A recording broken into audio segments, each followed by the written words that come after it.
ሞት ነው ረሃብ ከክርስቶስ ፍቅር የሚለየን ኃይሉ በኛ ላይ አድሮ እንበረታለን ጸጋው በኛ ላይ አድሮ እንበረታለን እና የተሰበሰቡት ምዕመናን ያለቅሳሉ። ይሄ በቃ እናት እንደሞተባቸው ሰው ስቅስቅ እያሉ እየነፈረቁ ነው የሚያለቅሱት። ጅጅጋ ጎዴ 620 ኪሎ ሜትር ስኳር ጥሎኝ ውሃ እየፈሰሰብኝ አቡነ መቃርዮስ የልጅ ሞተብኝ እያሉ እያዘኑ እዛ እንደገባን ሁለተኛው ጸሎት ቤታችን እንደገባን ከሆሳናና ከዳሎቻና ከወራቤ ከቡታጅራ አባቶች መጡ። ቀሳውስት፣ ካህናት ካባ የለበሱ ከስንት አስርተ ዓመታት በኋላ እንደነዚህ አይነት ቦታዎች አባቶች ወረዳውን ረገጡት። ወረዳው በአንድ እግሩ ቆመ፣ ተሸበረ። እውነትም ሎዛ ማርያም ጠብቃችሁ ነው እንጂ እንዴት በአንድ ብሎን እዚህ ደረሳችሁ አሉ። ጋዛር ከፍክፎ አቃጠሉ። እኛ ያለንበትን ቤት እኛ ተኝተን ክርስትና አብረ መሆን እንጂ የዩቲዩብ ጀግና መሆን አይደለም።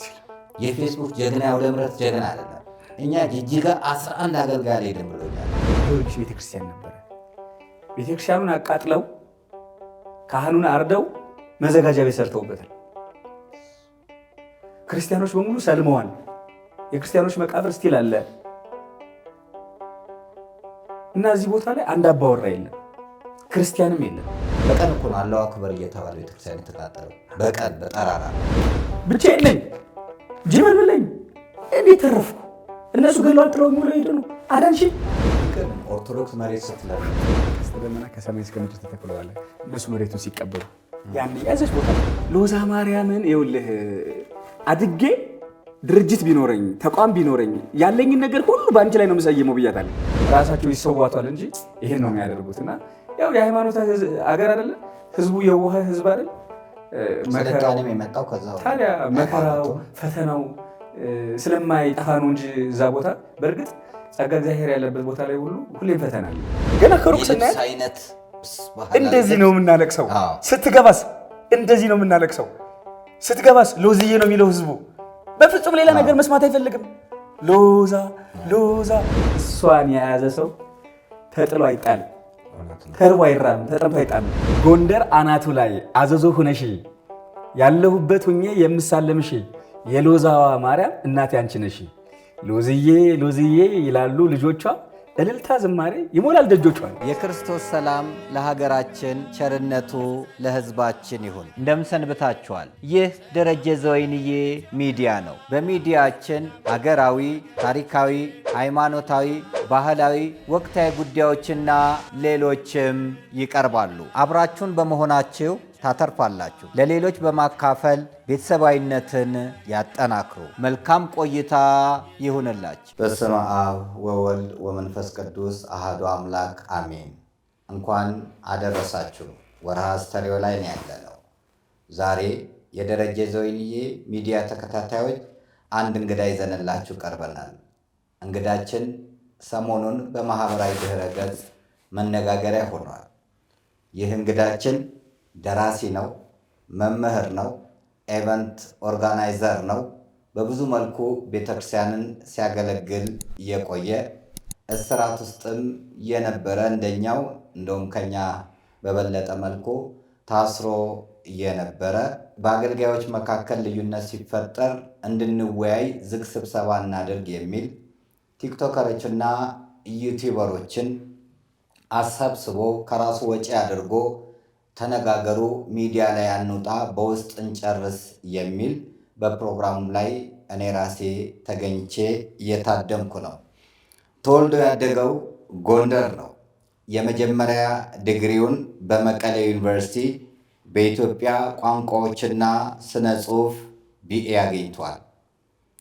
በዲላ ዩኒቨርሲቲ ፖስት ግራጁዌሽን ዲፕሎማ ኢን ቲቺንግ ተከታትሏል። በአዲስ አበባ ዩኒቨርሲቲ በፎክሎርና ስነ ጽሑፍ ሁለተኛ ዲግሪውን ኤምኤ ይዘዋል። ይህ ብቻ አይደለም። በቅድስት ሥላሴ መንፈሳዊ ዩኒቨርሲቲ በስነ መለኮት በዲግሪ ተመርቋል። በአልፋ ዩኒቨርሲቲ በማኔጅመንት ዲግሪውን ተከታትሏል። ወድቆ የተገኘው መጽሐፍና ደራሲ። ይህም ብቻ አይደለም። ኢትዮጵያና ኢትዮጵያዊነት በሚል መጽሐፍ በአራቱ ሃይማኖት ማለትም በኦርቶዶክስ፣ በእስልምና፣ ካቶሊክና ወንጌላውያን ዙሪያ ያዘጋጀው መጽሐፍ በጊዮን ሆቴል የሁሉም ቤተ እምነት አባቶች በተገኙበት ባለፈው በታላቅ ስነስርዓት ተመርቋል። በኩረ ትጉሃን የማርያም ወርቅ ተሻገር የሎዛ ኤቨንት ባለቤት እንግዲህ ከምንጩ ነውና መምህር የማርያም ወርቅ ተሻገር ማን ነው? ሎዛስ ማን ነው? እንግዲህ ሎዛ ማርያምን እኛም አገልግለናታል። ጎንደር ብዙ ውርጅብኞች ነበሩና መልስ ስትሰጥም አልታየም። እኔም ያለሁት አሜሪካን ነበርኩኝ። እነሱ ላይ እንመጣበታለን። አሁን ስላሉት የቲክቶከር የዩቲዩበር አንተም ብዙ ሚሊዮን ብር ተቀብለሃል የተባለውንም የምትገልጥበት ይሆናል። ህዝቡም ደግሞ ይሄን አይቶ የራሱን ሀሳብ የሚሰጥበት ሁኔታ ይፈጠራልና ባጭሩ እኔ ከገለጥኩት የዘነጋውት ካለ መምህር የማርያም ወርቅ ተሻገር ማን ነው? ሊቀ ትጉሃን መምህር ደረጀ ዘወይንዬ እጅግ አድርጌ አመሰግናለሁ። እግዚአብሔር ይስጥልኝ። የማርያም ወርቅ ተሻገር የጎንደር ልጅ ነው። የኢትዮጵያ ኦርቶዶክስ ተዋሕዶ ቤተክርስቲያን እምነት ተከታይ ነው። ትውልዱ ነው ጎንደር እንጂ የኢትዮጵያ ልጅ ነው ማለት የተወለደ ነው ማለት ነው። ሰው የተወለደበትን ይገልጻል። ኢትዮጵያዊነታችን ማን ይከለክለናል? ደሬ 6 ኪሎ ልጅ ነኝ ካለ ኢትዮጵያዊነቱን ማንም አይከለክለውም። እና ባጭሩ ይሄ ነው። አንተ ሌሎች ነገሮች ስላስተዋወቅካቸው ባጭሩ ይሄ ነው። መልካም እንግዲህ ብዙ እናነሳለን። እግዚአብሔር ቢፈቅድ እንግዲህ የነበረውን የእስር ቤትን ቆይታ እናነሳለን። በነገራችን ላይ ውድ የደረጀ ዘወይንዬ ሚዲያ ተከታታዮች መምህር የማርያም ወርቅ ተሻገር የዛሬ አገልጋይ ሳይሆን ከ10 ዓመት በፊት ስለ ቤተክርስቲያን ሲዋጋ እስር ቤት የነበረ ተደብድቦ ቆይቶ 9 ወር ያክል ታስሮ የወጣ ግን እስር ቤት ውስጥ ሆኖ ቤተክርስቲያንን ተክሎ የወጣ ወንድማችን ነው። ስለሱም የምናነሳው ጉዳይ ይሆናልና ከዛ በፊት እንግዲህ ደራሲ ነህ፣ መጽሐፍትን ትጽፋለና ለመጽሐፍ ያነሳሳህ ምንድን ነው? ማን ነው አርአያ የሆነ? መጽሐፍ ማለት ልጅ መውለድ ነው እና 2 ታላላቅ መጽሐፍትን ጽፋል። ጥሩ ደሬ፣ እንግዲህ 2 መጽሐፍ፣ አንደኛው 400 ገጽ ያለው ነው፣ አንደኛው ደግሞ 200 ምናምን ገጽ ያለው ነው። ወድቆ የተገኘው መጽሐፍ ማህበረ ቅዱሳን ነው የሚያከፋፍለው። በአጭር ጊዜ ውስጥ በጣም በብዙ ሺህ ኮፒ የተሸጠ ይሄ ማለት ያለቀ ነው። ገቢው ለስልጤ ዞን ለምትገኘው ለቂልጦ ቅድስት ማርያም ገዳም ነው 100% ማለት ነው የሰጠኸው። እኔ ለአቡነ ሲኖዳ እንደሰጠኸው ከእናንተ ከሌሎችም አርአያ በመውሰድ ያንተ ይቀድማል መጽሐፍ በመስጠት። እንደው ላቋርጥህና መጽሐፉ ላይ ከሚለው በአጠቃላይ ወድቆ የተገኘው መጽሐፍ በውስጡ ገድልና ልቦለድ በጥበብ ብቻ የተጣመሩበት የሃይማኖቶች መገፋፋት ገሃድ የወጣበት የውጭ አክራሪ እስላማዊ ቡድን ድብቅ ሴራ የተጋለጠ ነው። ከሁሉም በላይ የሚያስደስተው ግን ኢትዮጵያዊነት እሴትን በጠበቀ መልኩ ታሪኩ በማርያማዊትና በአብዱልከሪም መቋጨቱ ነው። ይህ ለሀገራችን ትልቅ ትርጉም አለውና የማርያም ወርቅ ደግመህ ደጋግመህ ውለድ፣ ማኅፀነ ለምለም ሁን። መርጌታ ተስፋ ያማረ ኤምኤ በወልዲያ ዩኒቨርሲቲ የግዕዝና የአማርኛ ስነ ጽሑፍ መምህር እዚህ ላይ የሰጡት ሀሳባቸው መጽሐፉን አንብበው ነው። እንደዚህም መጽሐፉም የዚህን ድል ያበስራል። ወድቆ የተገኘው መጽሐፍ የዚህን ዘመን ሐዋርያት ያሳያል። ይበልጥ እንድንወደው ያደረገን ደግሞ የታሪኩ ባለቤቶች አሁን በእኛ ዘመን በሕይወት ያሉ መሆናቸው ነው። እጅህ ይባረክ። ጋዜጠኛ ቴዎድሮስ ካሳ የሀበሻ ወግ መጽሔት ባለቤትና ማኔጂንግ ኤዲተር ይላልና ጥሩ የምስክርነት ነው የሰጡት። የዚህ ገቢው ለቤተክርስቲያን ነው የዋለው። እሺ፣ ቂልጦ ቅድስት ማርያም ገዳም ትባላለች። ስልጤ ዞን ነው የምትገኘው። እዛን የታሰርከው በሱ ኬዝ ነው? በሱ ኬዝ ነው። ምን መሰለህ፣ ከጎንደር እኔ የተወለድኩት ጎንደር ነው፣ ቀበሌ 19 በሎዛ ማርያም በቅዱስ ሚካኤል እና በተክለ ሃይማኖት ከ44 ታቦታት አንዱ በሆነ አዞ ተክለ ሃይማኖት መሀል ነው እዛም እዚህ አቡነ ሳሙኤል ዘዋልድባ ከዳሽን ቢራ አጠገብ ነው ያለው። እሱም ጋር 4ቱ አብያተ ክርስቲያናት ናቸው ለኛ የሚቀርቡት። ያደግነው በእነዚህ መካከል ነው። ድማዛ ድልድይ ሻገረን ማለት ነው። ሰንበት ትምህርት ቤታችን ቅዱስ ሚካኤል ነው።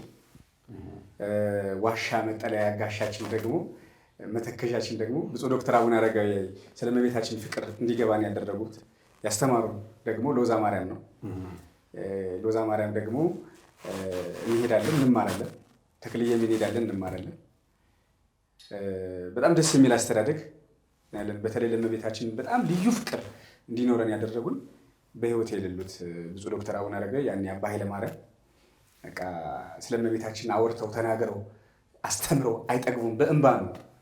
እና ልክ እንደሳቸው አድጌ ፍቅሯ በበዛለኝ ብዬ ነው መመኘት የነበረው። በነገራችን ላይ ሎዛ ማርያምን ቤተክርስቲያን ለማገዝ ማታ ላይ ነው መኪና ስለሌለ ዘማሪ ዲያቆን ሉል ሰገድ ቋንቋይነሽን መኪናን አስነሳለሁ።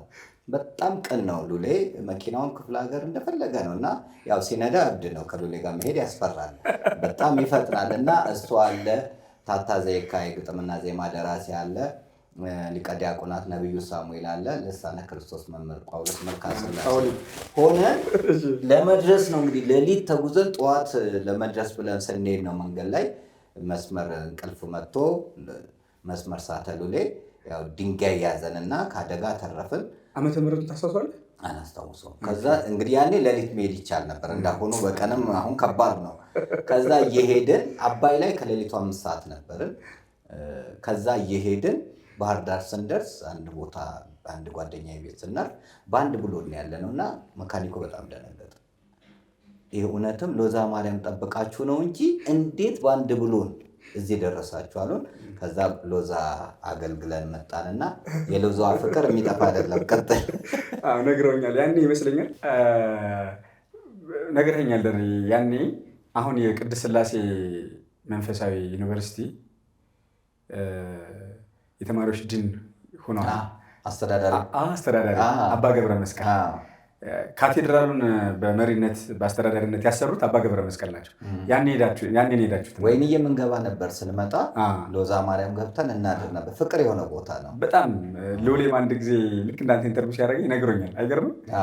ቃል በቃል ነው ተመሳሳይ። ሎዛ ኤቨንት ያልከው የሎዛ ማርያምን ነው ማለት ነው። ምን መሰለህ ሎዛ ለእኛ እንትን ናችን፣ የጸሎታችን ርዕስ ናት። ሎዛ የመንገዳችን ስንቅ ናት። ሎዛ የማንነታችን መገለጫ ናት። ሎዛ የኑሯችን ዋልታ፣ የህይወታችን ፋና፣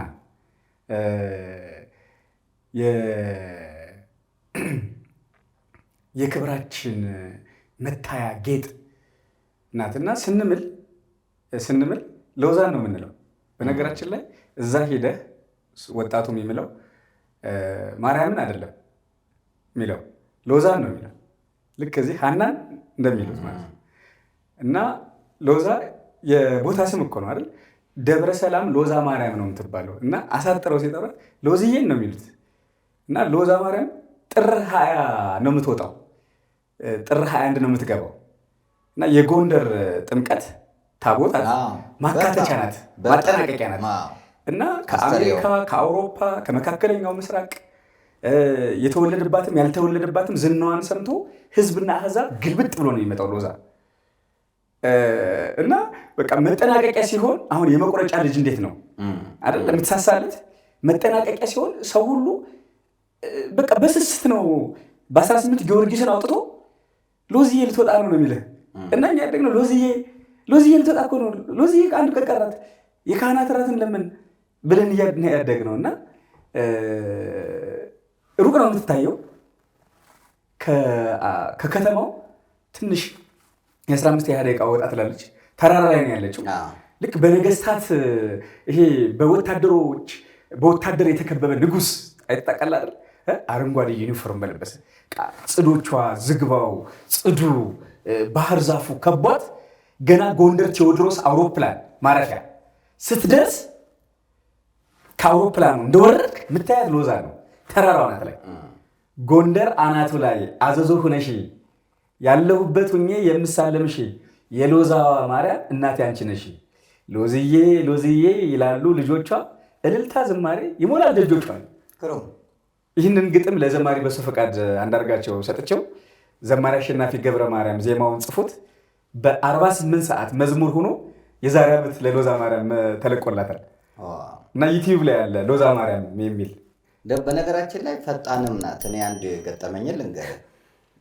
ሎዛ ማርያም ላይ እርዳታውን እኔ ያሰባስብ ነበር እና ከኪሴ አበል የሚሰጠኝን እኮ አይደለም ከኪሴ ተጨማሪ ይሄን ያክል ሰጣለው ብዬ ቃል ገባው። ከዛ እንደው መምህር ጳውሎስ መምህር እንዲት አይነት ነገር ነው ጭራሽ አንተ አለኝ። እባክህ መብራን ትሰጠኛለች አልኩት። መተን ማርቆስ ቤተክርስቲያን ደብረ ማርቆስ ላይ ማርቆስን እየተሳለምን እዛው ግቢ ውስጥ እያለ ከሳይፕረስ ስልክ ተደወለ። መምህር ይሄን ያክል ብር ልኬልሃለሁ አለችኝ እመቤቴ። መምህር አልኩት ሮጥኩኝ ወደ ጳውሎስ። ቀድም ያልኩህ አየህ ለእመቤቴ ሰጥቼ አልከሰርኩም ይኸው ብር ተላከልኝ አልኩ እና ሎዛ ማርያም ፈጣን ስለት ሰሚ ወይንም የውስጥህን የምታሳካል መሆኑን እኔ በዚሁ አጋጣሚ ምስክርነቱን ለመስጠት ነውና ወደ ጎንደር የሚሄዱ ሰዎች ሎዛ ማርያም መምህር ጳውሎስ መልካ ስላሴ ማጠገቤ ስለነበረ ስናገርም ስለነበረ ተደውሎልኝም እዛው ሳደርግ ነው ገና አዲስ አበባ ሳልደርስ ነው መልሱን ያገኘሁትና ስሙን በዛ ማድረግህ በጣም ደስ ብሎኛል። ለስሙ ትልቅ አክብሮት አለኝ። ምክንያቱም ዛሬ ስሞቻችን ሁሉ በጣም እየጠፉ የውጭውን በምንናፍቅበት ሰዓት እነዚህ ቅዱሳን ስፍራዎችን ማስታወስ ታላቅነት ነውና የሚገርም ደረጃ እኔ ፎር ዘ ፊውቸር በልጅነት ቃል የገባውላት በጣም ይኸውልህ ከሴት ልጅ ፍቅር በላይ ነው የምወዳት። በሴት ልጅ ስትል ባለትዳር ነህ ግን አይደል? አዎ እኮ እንደው እንትኑ ነው የምልህ እኮ በቃ አሁን ይኸውልህ የምትዳስሰው የምትጨብጠው የእናት ፍቅር ይለያል አይደል? ለወንድ ልጅ አይደል? እውነት ነው። ከዛ የሚስት ፍቅር አለ አይደል? በቃ ይኸውልህ በምንለካው ምሳሌ ስጥ የፍቅርህን አባ ጊዮርጊስ ዘጋስጫ እኮ አንቺ የወርቅ መቅጃ ነሽ አይደል? እኔ የተጠማው ነኝ ከሮ ይላል አይደል? ቢመስል ቅዱስ ኤፍሬም ቢመስላት አባ ሕርያቆስ ቢመስላት ቃል አጥሮ በመኑ በአምሳለ መኑ ናስተማሰለኪ በማንና በምን እንመስልሻለን ድንግል ሆይ አባ ሕርያቆስ በቅዳሴው ሲያመሰግናት እመቤታችን ቅድስት ድንግል ማርያም እንመጣለን ስለ ድንግል ማርያም ራሱን ችሎና ሎዛ ማርያምን ይኸውልህ አድጌ ድርጅት ቢኖረኝ ተቋም ቢኖረኝ ያለኝን ነገር ሁሉ በአንቺ ላይ ነው የምሰየመው ብያታለሁ። ለወደፊት የሚኖረኝ ነገር በሙሉ ማለት ፍቅሬን እሺ በምን ልግለጽላት እንትን ነው በቃ ይኸውልህ 8ኛ ክፍል ትራንስ ኤግዛም 10ኛ ክፍል ማትሪክ 12ኛ ክፍል 8ኛ ክፍል ሚኒስትሪ 10ኛ ክፍል ማትሪክ 12ኛ ክፍል ትራንስ ኤግዛም ከዛ መቀሌ ዩኒቨርሲቲ ከዛ ዲላ ዩኒቨርሲቲ አይተዋል አይደል? እንደዚህ ሁሉ በሞገስ የኔ እውቀት ይመስላል የኔ ጥበብ ይመስላል የኔ ጀግንነት ብልሃት ይመስላል። በጣም በሚገርም ሁኔታ እኮ ከ6 ጓደኞቼ ውጤት ይመጣልኝ ከወንዶቹ እኔ ብቻ ነኝ። አብረን እኮ አገልጋዮች ነን እኮ ከዛ ከ6 በሙሉ ተለይታ ለኔ ለመጣችልኝ እነሱ ስለምጠራቸው እኮ አይደለም ድንግል ማርያም አይደለም። ይኸውልህ ምናልባት እኔ ባይመጣልኝ ኖሮ ልሰበር ይችላል። አየሁ አይደል? እነሱ እኮ ተሳክቶላቸዋል። አሁንም ጓደኞቼ ናቸው ያውቃሉ። እና ገና ታቦቷ ስትወጣ ጥር 20 ገና ከሩቅ ስናይ እንደዚህ ነው የምናረክሰው። ስትገባስ እንደዚህ ነው የምናረክሰው።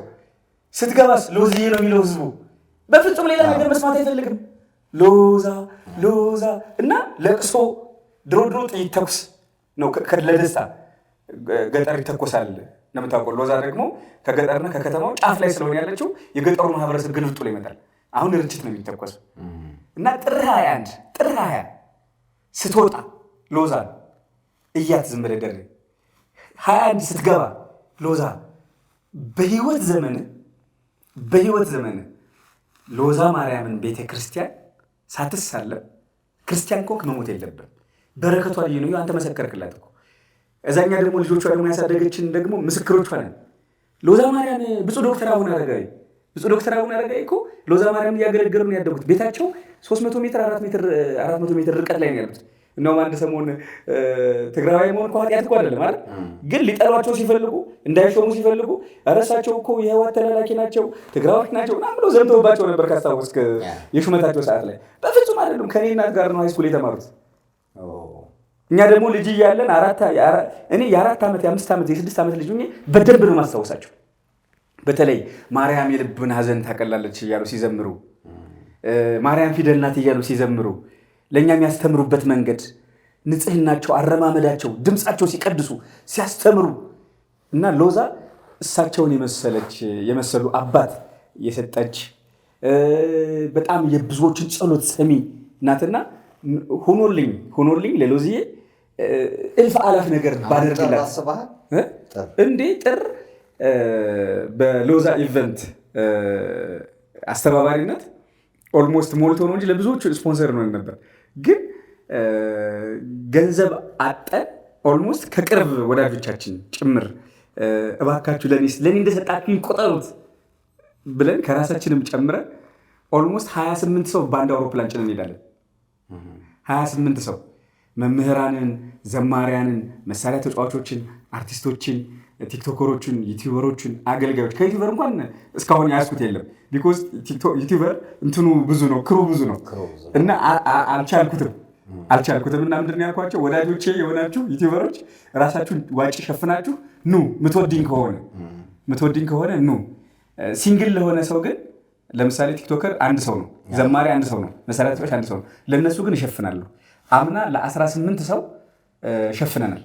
18 ሰው በአንድ አውሮፕላን ጭነን ወስደናል። ወጪ ራስ ሸፍናቸው ሎዛ ኢቨንት ሸፍነው ማለት ነው። ምግቡን መኝታውን ደግሞ ራሳቸው ይሸፍናሉ። ዘንድሮ 28 ሰው ሎዛ ይህን ያደርጋል። የሚቀጥለው ዓመት ደግሞ እግዚአብሔር ከፈቀደ 50 ሰው፣ እግዚአብሔር ካልፈቀደ ደግሞ በምችለው መጠን ይህን አደርጋለሁ። ይህንንም አደርገው ሎዝዬን ከፍ ለማድረግ ነው ማለት እመቤቴን አይደለም ከፍ ማድረጋት፣ እኔ ከፍ እላለሁ እንጂ ቦታዋን ግን የዓለም ሕዝብ እንዲያውቃት፣ እኔ ያገኘሁትን በረከት እንዲያገኝ፣ እኔ የተደረገልኝ እንዲደረግለት። ደሬ እኔ ሆቴል ወስደህ ምሳ ከምትጋብዘኝ እስቲና ብለኸኝ አክሱም ብትወስደኝ ይሻለኛል። እኔ ቢኮዝ ምሳውን እረሳዋለሁ። አክሱም የወሰድከኝን መቼም በህይወት ዘመን ያረሰው በረከት፣ መንፈሳዊ በረከት፣ ሰማያዊ በረከት፣ የነፍስ በረከት አሰጥተኸኛልና እኔም ያቺን ቦታ ለማያውቋት በማሳወቅ የዓለም ሕዝብ ሁሉ ከመሞቱ ሰው አንድ ሰው በህይወት ዘመኑ ከማለቁ በፊት ሎዛ ማርያምን ሳይረጥ እንዲሞት አልፈልግም።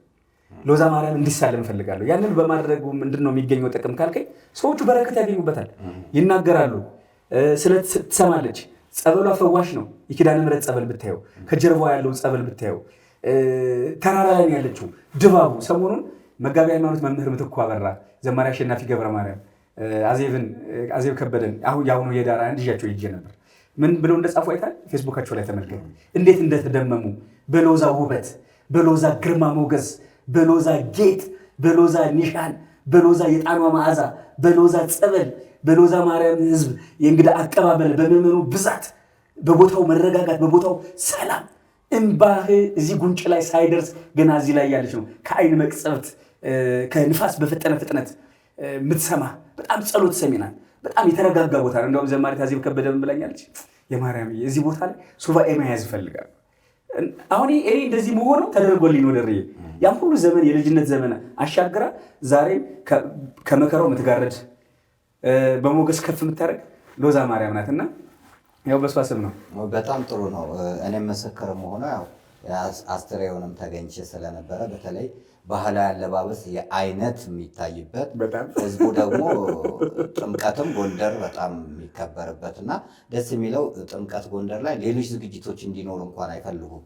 ጥምቀቱ ከብሮ እንዲታይ ነው ፋሲል መዋኛው ቦታ ላይ እና የጎንደር ህዝብ ለጥምቀት ያለው ስነስርዓትና አክብሮት እንግዳ ተቀባይነቱ በጣም ደስ የሚል ነው። አሁን ጥምቀት ቦታዎች እንደ ዝዋይ በጣም ደስ ይላል። እንትኑ ሐይቁ ላይ የሚደረገው ልደት፣ ላሊበላ፣ ዮም ተወልደ ቤዛ ኩሉ ዓለም፣ ሆሳዕና፣ አክሱም እንደዚህ የተለያዩ እንትኖችን ሁሌ ደምቀው እንዲወጡ ነውና አስተሪዮ ልክ መርጦ ለማርያምም አለ። እናንተ ጋር ደግሞ ያየሁት ራሴ ቦታው ላይ ተገኝቼ ያየሁት በረከቱንም ያገኘሁበት በጣም ደስ የሚል ነውና ስለሷ አንተ ያው ስለመቤታችን እንዲነሳ ስለማታውቀው በዚህ ልቋጨውና እስቲ አንድ ጊዜ ወስጄ ወደ እስር ቤት ልመልስ። እሺ ለምን ለምን የታሰርከው? ጉዳዩ የሆነው ኦልሞስት 9-10 ዓመት ሆኖታል። እንደነገርኩህ እጣ የደረሰኝ መቀሌ ዩኒቨርሲቲ ነው። እጣ የደረሰኝ ትምህርት ማለት ይሄ ምደባ አለ አይደለ? ምደባ ሲደርሰኝ መቀሌ ዩኒቨርሲቲ ነው ለዩኒቨርሲቲ የደረሰኝ ማለት ነው። እና እኔ መመደብ የምፈልገው የነበረው በአክሱም፣ ባህር ዳር እና አዲስ አበባ ነው። አክሱምን የመረጥኩት እመቤታችን አክሱም ጽዮን ስላለች እንደ ልቤ እንዳገኘት ነው። ባህር ዳርን የመረጥኩት ደግሞ ጣና ገዳማት እንደ ልቤ ለማግኘት ነው። አዲስ አበባ ደግሞ ያው ያኔ እንደምታየው እናንተንም ጨምሮ በርካታ ዘማሪያን፣ ሰባኪያን ይሄ በቴሌቪዥን የምናያቸው በቪሲዲ የምናያቸውን በአካል እየመጡ ሲኒማ ቤት ፕሮግራም ይዘጋጅ ነበር፣ ጎንደር ሲኒማ ቤት። እነሱ ጋር ለመማር ቅርብ ለመሆን ነበር። ሶስቱም አልደረሰኝም። የእግዚአብሔር ፈቃድ የሆነ የት ነው ያልመረጥኩት ቦታ የደረሰኝ። በጣም የሚገርም ግን አንተ ለራስህ ካሰብከው ይልቅ እግዚአብሔር ለአንተ ያሰበልህ ይበልጣል። እና መቀሌ ደግሞ በጣም የሚገርም ቦታ ነው። የመቀሌ ህዝብ በጣም በጣም በጣም በጣም በጣም እንግዳ ሲቀበል፣ የትግራይ ህዝብ በጣም ሃይማኖተኛ ህዝብ ነው። በጣም ጸሎተኛ ህዝብ ነው። እናቶች ብታዩ ደሬ እሑድ እሑድ ቤተክርስቲያን ስንሄድ ተንበርክከው ጉልበታቸው ይሄ ከለሩ እስኪቀየር ቆዳቸው እስኪላጥ ድረስ በመዳፋቸው ነው የሚጸልዩት። ለሀገር ለህዝብ እያለቀሱ ደረታቸውን እየደቁ በተለይ እንዳ ተክለ ሃይማኖት፣ እንዳ ኪዳነ ምሕረት፣ እንዳ ማርያም፣ እንዳ ሚካኤል ኮሌጁ ያለበት ጋር ማለት ነው። እንዳ ሚካኤል እና ቁርስ ያልፈን ነበር የዩኒቨርሲቲ ቁልፍ እና ቁርስ ያልፈን ነበር እና እዛ እግራችን አጥቦ ተቀበሉን። ግቢ ጉባኤው እንዳ ኢየሱስ ግቢ ጉባኤ ነው። በጣም ደስ የሚል ጊዜ ነበር ያሳለፍነው። በነገራችን ላይ እንዳልከው አንተ እኔ ልጄ ዩኒቨርሲቲ የደረሳት መቀሌ ነበር። የትኛዋ? ኢየሩሳሌም። ዶክተሯ እዛ አይደር ዩኒቨርሲቲ አይደል? እዛ ሲደርሳት ደነገጥኩኝ። ምክንያቱም ከቤት ወጥታ አታውቅም። ብቻዋን እንኳን ተኝታ ማታውቅ ልጅ ናት። ከወንድሟ ጋር ነው የምተኛው፣ ከቤተሰብ ጋር ነው የምትበላው። እና እንዴት ነው ማደርገው ብዬ ነበር። መቀሌ ሰዎችን ጓደኞች በማህበርም በምን የምታውቃቸውን ሄድኩኝ። ከዚህ በኋላ መምህር ያንተ ልጅ ሳትሆን የኛ ልጅ ናት፣ በዚህ ጉዳይ እንዳታስብ ብለው ተረከቧት። አንድ እንዳላስብ አድርገው በዛ በጦርነቱ ሰዓት እንኳን ስትመጣ ገንዘብ ሰጥተው ሸኝተው በእንባ ተለያይተው ነው የመጡት። እና አሁን እሷ እኔ ትግራዋይ ነኝ ትላለች። ወደዛ አካባቢ ስላለው ነገር አንዳንድ ነገር ሲሆን እንደዛ እንድትናገሩ እንኳን አልፈቅድም። በፍቅር ያስተናገሩኝ። ከዛ ነው እንግዲህ መታ ጅማ ዩኒቨርሲቲ የጨረሰችውና ስለ መቀሌ ህዝብ አካባቢ ክብር ስትናገር እንዴት አድርገው እንደተቀበሏቸው እሷን ብቻ ሳይሆን ጓደኞቿን ጭምር በእሷ ምክንያት ሌሎችንም ጓደኞች የሚሄዱበትን የማውቃቸው ሆቴል ያላቸው ሰዎች በነፃ ምግብ ሲሏቸው እስኪሳቀቁ ድረስ ቤት ሲከራዩ አሟልተውላቸው ዕቃ ነውና በዚህ አጋጣሚ የመቀሌን ህዝብ እውነትን ያልከው እኔ ምስክርነት መስጠት በጣም ደሪ በእውነት በጣም ደግሞ ሃይደርን ደግሞ አውቀዋለሁ። ሃይደር ግቢ በጣም ይሄ የሕክምና ጋር ተያይዞ በእርግጥ ያንተ ልጅ ዶክተር ስለሆነች ሕክምና ስላጠናች እዛ ነው የምትማረው።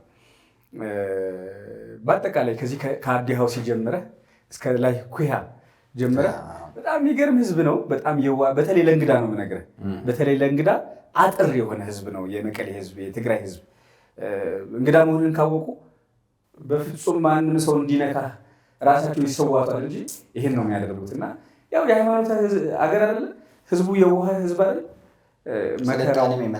ታዲያ መከራው ፈተናው ስለማይጠፋ ነው እንጂ እዛ ቦታ በእርግጥ ጸጋ እግዚአብሔር ያለበት ቦታ ላይ ሁሉ ሁሌም ፈተና አለ። እንዳ ኢየሱስ ካምፓስ ነው። ከዛ ደግሞ 3ኛ ዓመት ላይ ወደ አዲ ሀቂ ካምፓስ ሄድን። ከዛ ተመረቀን። ከዛ እንትን ነው ለሁለተኛ ትምህርት ተብሎ ጥሩ ጥሩ ውጤት ያላቸውን ልጆች መረጡን፣ መንግስት መረጠን እና እዛ ሲመርጡን ለሁለተኛ ለማስተርስ ተብሎ ነው።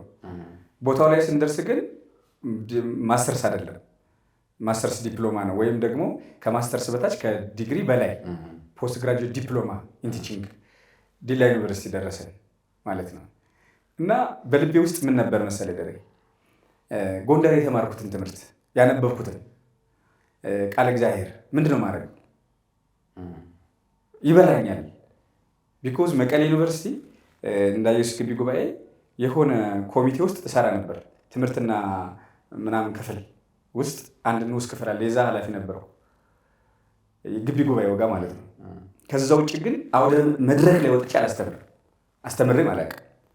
ቢኮዝ እኔ ምንድነው ማምነው ጎንደርም መቀሌ የኔ መማሪያ እንጂ ማስተማሪያ አይደለም ብዬ ነው የማስበው። እና እግዚአብሔር የሆነ ቦታ ሊወስደኝ እንደሚችል አውቃለሁ። ቃል እግዚአብሔር የማይነገርበት ቦታ፣ ሰው የሌለበት ቦታ።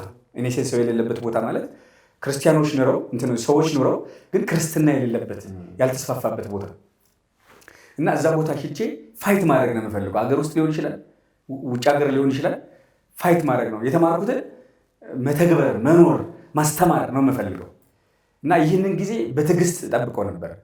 ከዛ በፊት ሰንበት ትምህርት ቤት እያለሁ ቲያትሮችን እጽፍ ነበር። ፊልሞችን፣ የፊልም ጽሁፎችን እጽፍ ነበር። ፊልሞችን አዘጋጅ ነበር። በጎንደር ከተማ የመጀመሪያ የሆነውን መንፈሳዊ ፊልም የጻፍኩትና ዳይሬክት ያደረኩት እኔ ነኝ። 2000 ስንት መሰለህ? 2000 ዓመተ ምህረት ላይ ስንት ዓመት የ15 ዓመት ልጆች የዛኔ 15 ዓመት 16 ዓመት እድሜ ማለት ነው እያለን ማለት ነው። እንደዛ እድሜ አካባቢ እያለን ወደ 7-8 ቲያትሮችን እጽፋለሁ እና የእኛ ሰንበት ትምህርት ቤት በዚህ በቲያትር በጣም የታወቀ ነው። አብዛኞቹን የምጽፋቸው እኔ ነበርኩ። ሌሎችን የጽፉ ጓደኞች አሉ። አንድ ቀን ግን የኔ ፊልም ነው የኔ ስክሪፕት ነው ምናምን ብዬ ተናግሬ አላውቅም። ከአዲስ አበባ ነው የመጣው ነው የምላቸው እና ይህን ምለው ፈተና ለመቀነስ ነው ከነቀፋም ከከንቱ ውዳሴ እና ጥሩ ይሰሩ ተቆጣጥረው ነበረ። ዩኒቨርሲቲ ግቢ ጉባኤ ቀራኒዮ የማራኪ ዩኒቨርሲቲ ጎንደር ዩኒቨርሲቲ እዛ ሄደን እናሳያለን እና እኛ ምንጽፋቸው በዲኤስቲቪ ይተላለፍልን ሁሉ ይሉ ነበረ። ኮሜንቶች እስከ ቅርብ ጊዜ ነበሩ። ግጥም እንጽፋለን፣ ግጥም እጽፋለሁ፣ ዜማ እጽፋለሁ፣ እደርሳለሁ ያኔ እና እዛ አካባቢ ላሉ ልጆች ይሰጣቸው ነበረ እና ሲሄድ ልክ 2001 አይደለ ዩኒቨርሲቲ የገባሁት 2000 ላይ ፊልሙን ጨረስን ማለት ነው እና 2001 መስከረም 11 ፊልሙን አስመረቅ ነው። እንዴት አድርገን 21 ኢንች ቴሌቪዥን ይዘን መጣን።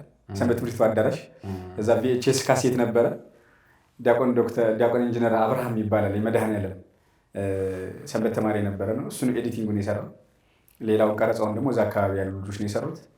ከዛ አሳየን ማለት ነው እና በክርስትና ስሜ ነው ብዙ ጊዜ ሰው እንትን ሲለኝ በክርስትና ስሜ ነው እንዲያነሳ የምፈልገው እና ገብረ ማርያም ነው የክርስትና ስሜ እና ደራሲና ዳይሬክተር ገብረ ማርያም ተሻገር ይላል እና አባቴ መጥቶ ነበር። አባቴ ሜሴስ አያቴ ማለት ነው። አባቴ የምጠራው መጽሐፉ ሲመረቅም ተናገር ያለው ነበር። ገብረ ማርያም ተሻገር ይላል እና አባቴ ቁጭ ብሎ ነበር እና አየውና ተሻገር የሚለውን አማርኛ ያነባል ይጽፋል እና አየውና እምባባይ ወረደ። ስሙ ተሻገር የሚለውን አይቶት ማለት ምክንያቱም አሳድጎና ዋጋ ከፍሎልናል እንጂ ለእሱ አንድ ሱፍ አልገዛንለትም፣ አንድ ነጭ ልብስ አልገዛንለትም፣ አንድ ጫማ አልገዛንለትም እና አርጅቷል። 80 ምናምን ዓመት አካባቢ እና ጠንካራ ነው። ገበያው ይውላል ይችላል፣ ነጋዴ ነው እና ማታ ቤት ስገባ በጣም ደስ አለው። አየው አባዬ ገብረ ማርያም ተሻገር እኮ ነው የሚለው አልኩት እና እምባባይ ነው ሞላ ማለት ነው።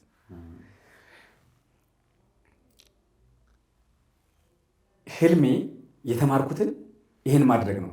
ሌላ ዩኒቨርሲቲ ገብተን እጣ ስናነሳ ጓደኞችና እኔ ምናምን የተመደብን ስልጤ ዞን ተመደብን። ከየት ዲላ ዩኒቨርሲቲ ላይ ያለ ማለት ነው። በመካከል አባቴ አሁን ያልኩ አባቴ አረፈ፣ አያቴ ማለት ነው። ውለታውን ሳልመለስለት፣ ሱፍ ሳልገዛለት፣ ጫማ ሳልገዛለት፣ ነጭ ልብስ ሳልገዛለት ምናምን ነው እና በጣም ነው ቅስሜ የተሰበረው። ኦልሞስት አንዱን ዓመት ሙሉ ጥቁር ነው የለበስኩት። ሰውነት ተራ ነው የወጣሁት። ያም ሆኖ ውጤቴ ላይ እንዳይቀንስ ብዙ ታግያለሁ እና የምርቃን ቀኔ መግቢያ ነበር ይሄ። በእንትን ስትመረቅ፣ በማዕረግ ስትመረቅ መግቢያ ይሰጥሃል። የማዕረግ ተመራቂ ይላል። ስትመረቅ ይሰጥሃል እና አልጠራውም ሰው። የተገዛልኝንም ሱፍ አልለበስኩም። ምርቃውም አልገባሁም። ሰማዕታት ሐውልት ነበር ምርቃው። ጓደኞቼ ሌሊት 11 ሰዓት ተነስቼ ጠፋኋቸው። ቢኮዝ በቃ አባቴ የለም እና ይሰማል። እሱ በሌለበት አሁን የኔ ምርቃት ምንድን ነው? ደግሞ እንዴት እንዳሳደገኝ አውቃለሁ ደግሞ እና እኔ እሱ ነጭ ልብስ የለውም። በጣም የሚገርምህ እኛ ነጭ ልብስ አለኝ፣ እኔ ነጭ ልብስ አለኝ። እሱ ሱፍ ደህና ሱፍ የሚባል ልብስ የለውም። እኔ ሱፍ ልብስ አለኝ ማለት ለእኛ ብሎ የእሱን መልክ ለእኛ ነው የሰጠን፣ የእሱን ጫማ ለእኛ ነው የሰጠን፣ የእሱን ውበት ለእኛ ነው የሰጠን እና ይህን አይነት አባት ቁሞ ልክ አሁን አንተ ኢየሩሳሌም ስትመረቅ እንዴት ነው ፊል ያደረገችው? አዩ አይደል? አንተ ባትኖር እንዴት ነው ልቧ የሚጎዳ? እሱ ስሜት ማለት ነው እና ተመርቄ ስመጣ ቤቱ ባዶ ነው እና በቃ አንድ ቀን አልቆየሁም። ተነስቼ ወደ ዩኒቨርሲቲ ሄድኩት። ከዛ ማዘር ብቻዋን ያለችው እና እህቶች አሉ። በጣም የሚያሳዝን ድባብ ነው የነበረው። ከዛ ዲያሪ ጽፍ ነበር፣ መጽሐፎች ነበሩኝ። ወረታ የሚባል ከተማ ረስቸው ወረድኩ፣ ጠፋብኝ። እዛ ዲላ ዩኒቨርሲቲ ተመልሼ እዛ ትምህርቱን እንቀጠልን። እዛ መደባ ተባለና አሁን መርጌታ ተስፋ ያማረ ወልዲያ ዩኒቨርሲቲ ሌክቸረር ናቸው። ከእነሱና ከሌሎች ጋር ሆነን ጣስና ነሳ ደረስን። እዛ ስልጤ ዞን ደረስን። ስልጤ ዞን ስንመደብ ብዙ ሰዎች በቃ በህይወት አትመለሱም አሉ። በጣም ከባድ ነው አሉ። የስልጤ ህዝብ ልክ እንደሌላው ህዝብ፣ እንደ ወላይታ ህዝብ፣ እንደ ኦሮሞ ህዝብ፣ እንደ አማራ ህዝቡ የዋህና ደግ ህዝብ ነው። ህዝቡን ነው የምነግርህ። ነገር ግን ከሌላ ቦታ የመጡ ምሽግ ያደረጉት የጽንፈኝነት ምሽግ ለማድረግ የሚሰሩ በጣም በርካታ ኃይሎች አሉ። አክራሪ ጽንፈኞች ከዛውም የበቀሉ ከሌላም ቦታ የመጡ እና ከነሱ ተመሳሳይ ሃይማኖቶች ማየት የማይፈልጉ ማለት ነው። እዛም እጣ ስናነሳ ደግሞ አሁንም ከዞኑ እጣ ስናነሳ የት ነው የደረሰን? ቂልጦ ምስራቅ አዘርነት በርበሬ ወረዳ።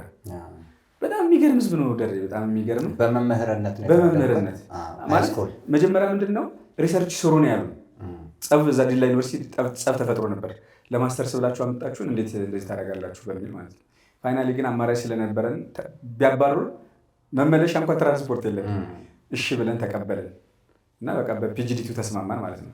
እና ሪሰርችም ስሩ እዛ ሄዳችሁ አስተምሩ አሉ። እና ፕሪፓራቶሪ ሃይስኩል እዛ ተመደብን። ገባና ስንገባ ቤተክርስቲያን የለም፣ ክርስቲያን የለም፣ አባወራ የለም። እንዴት አንድ ወረዳ ሙሉ ቤተክርስቲያን የለም? ከአዲስ አበባ 221 ኪሎ ሜትር ነው። ለሀዲያ ከ17 ኪሎ ሜትር ነው የሚርቀው ከአስፋልቱ። በዛ በኩል ለጉራጌ ምናልባት 20 ኪሎ ሜትር አካባቢ ነው የሚርቀው። እንዴት ቤተክርስቲያን የለም? እንዴት እኛ ያለ ቤተክርስቲያን እንዴት ነው መኖር የምንችለው? አንድ ሰው ያለ ቤተክርስቲያን ይኖራል ማለት ከውሃ የወጣ አሳ ማለት ነው። ሰው በፍጹም ልኖር አንችልም። ስለዚህ እኛ አሶች ነን፣ ውሃውን መፍጠር አለብን። በዚህ ግጭት ተነሳ። ከዛ አንዲት ሴትዮ በድብቅ ተከራየን፣ ቤት አከራየችን። ጸሎት ቤት ጀመርን። ጸሎት ቤት ስንጀምር ማታ ልጆቹ ክርስቲያኖች፣ ከኛ በፊት የነበሩት ክርስቲያኖች ተመሳስለው ነው የሚኖሩት። የእስላም ስጋ ይበላሉ፣ ማተባቸውን በጥሰዋል፣ ግማሾቹ ጫት ይቀማሉ። ስም ብቻ ነው ደግሞ ምንም ማድረግ አይችሉም። ይሄ ነጠላ መልበስ ማታ ማድረግ ምናምን ያው ነገር የዛሬ 10 ዓመት 2004 ማለት 14 ዓመት ማለት ነው አይደል? ከዛ ስንጠይቃቸው አረ ከዚህ ቦታ እኮ አሉ፣ እዚህ ቦታ እኮ አሉ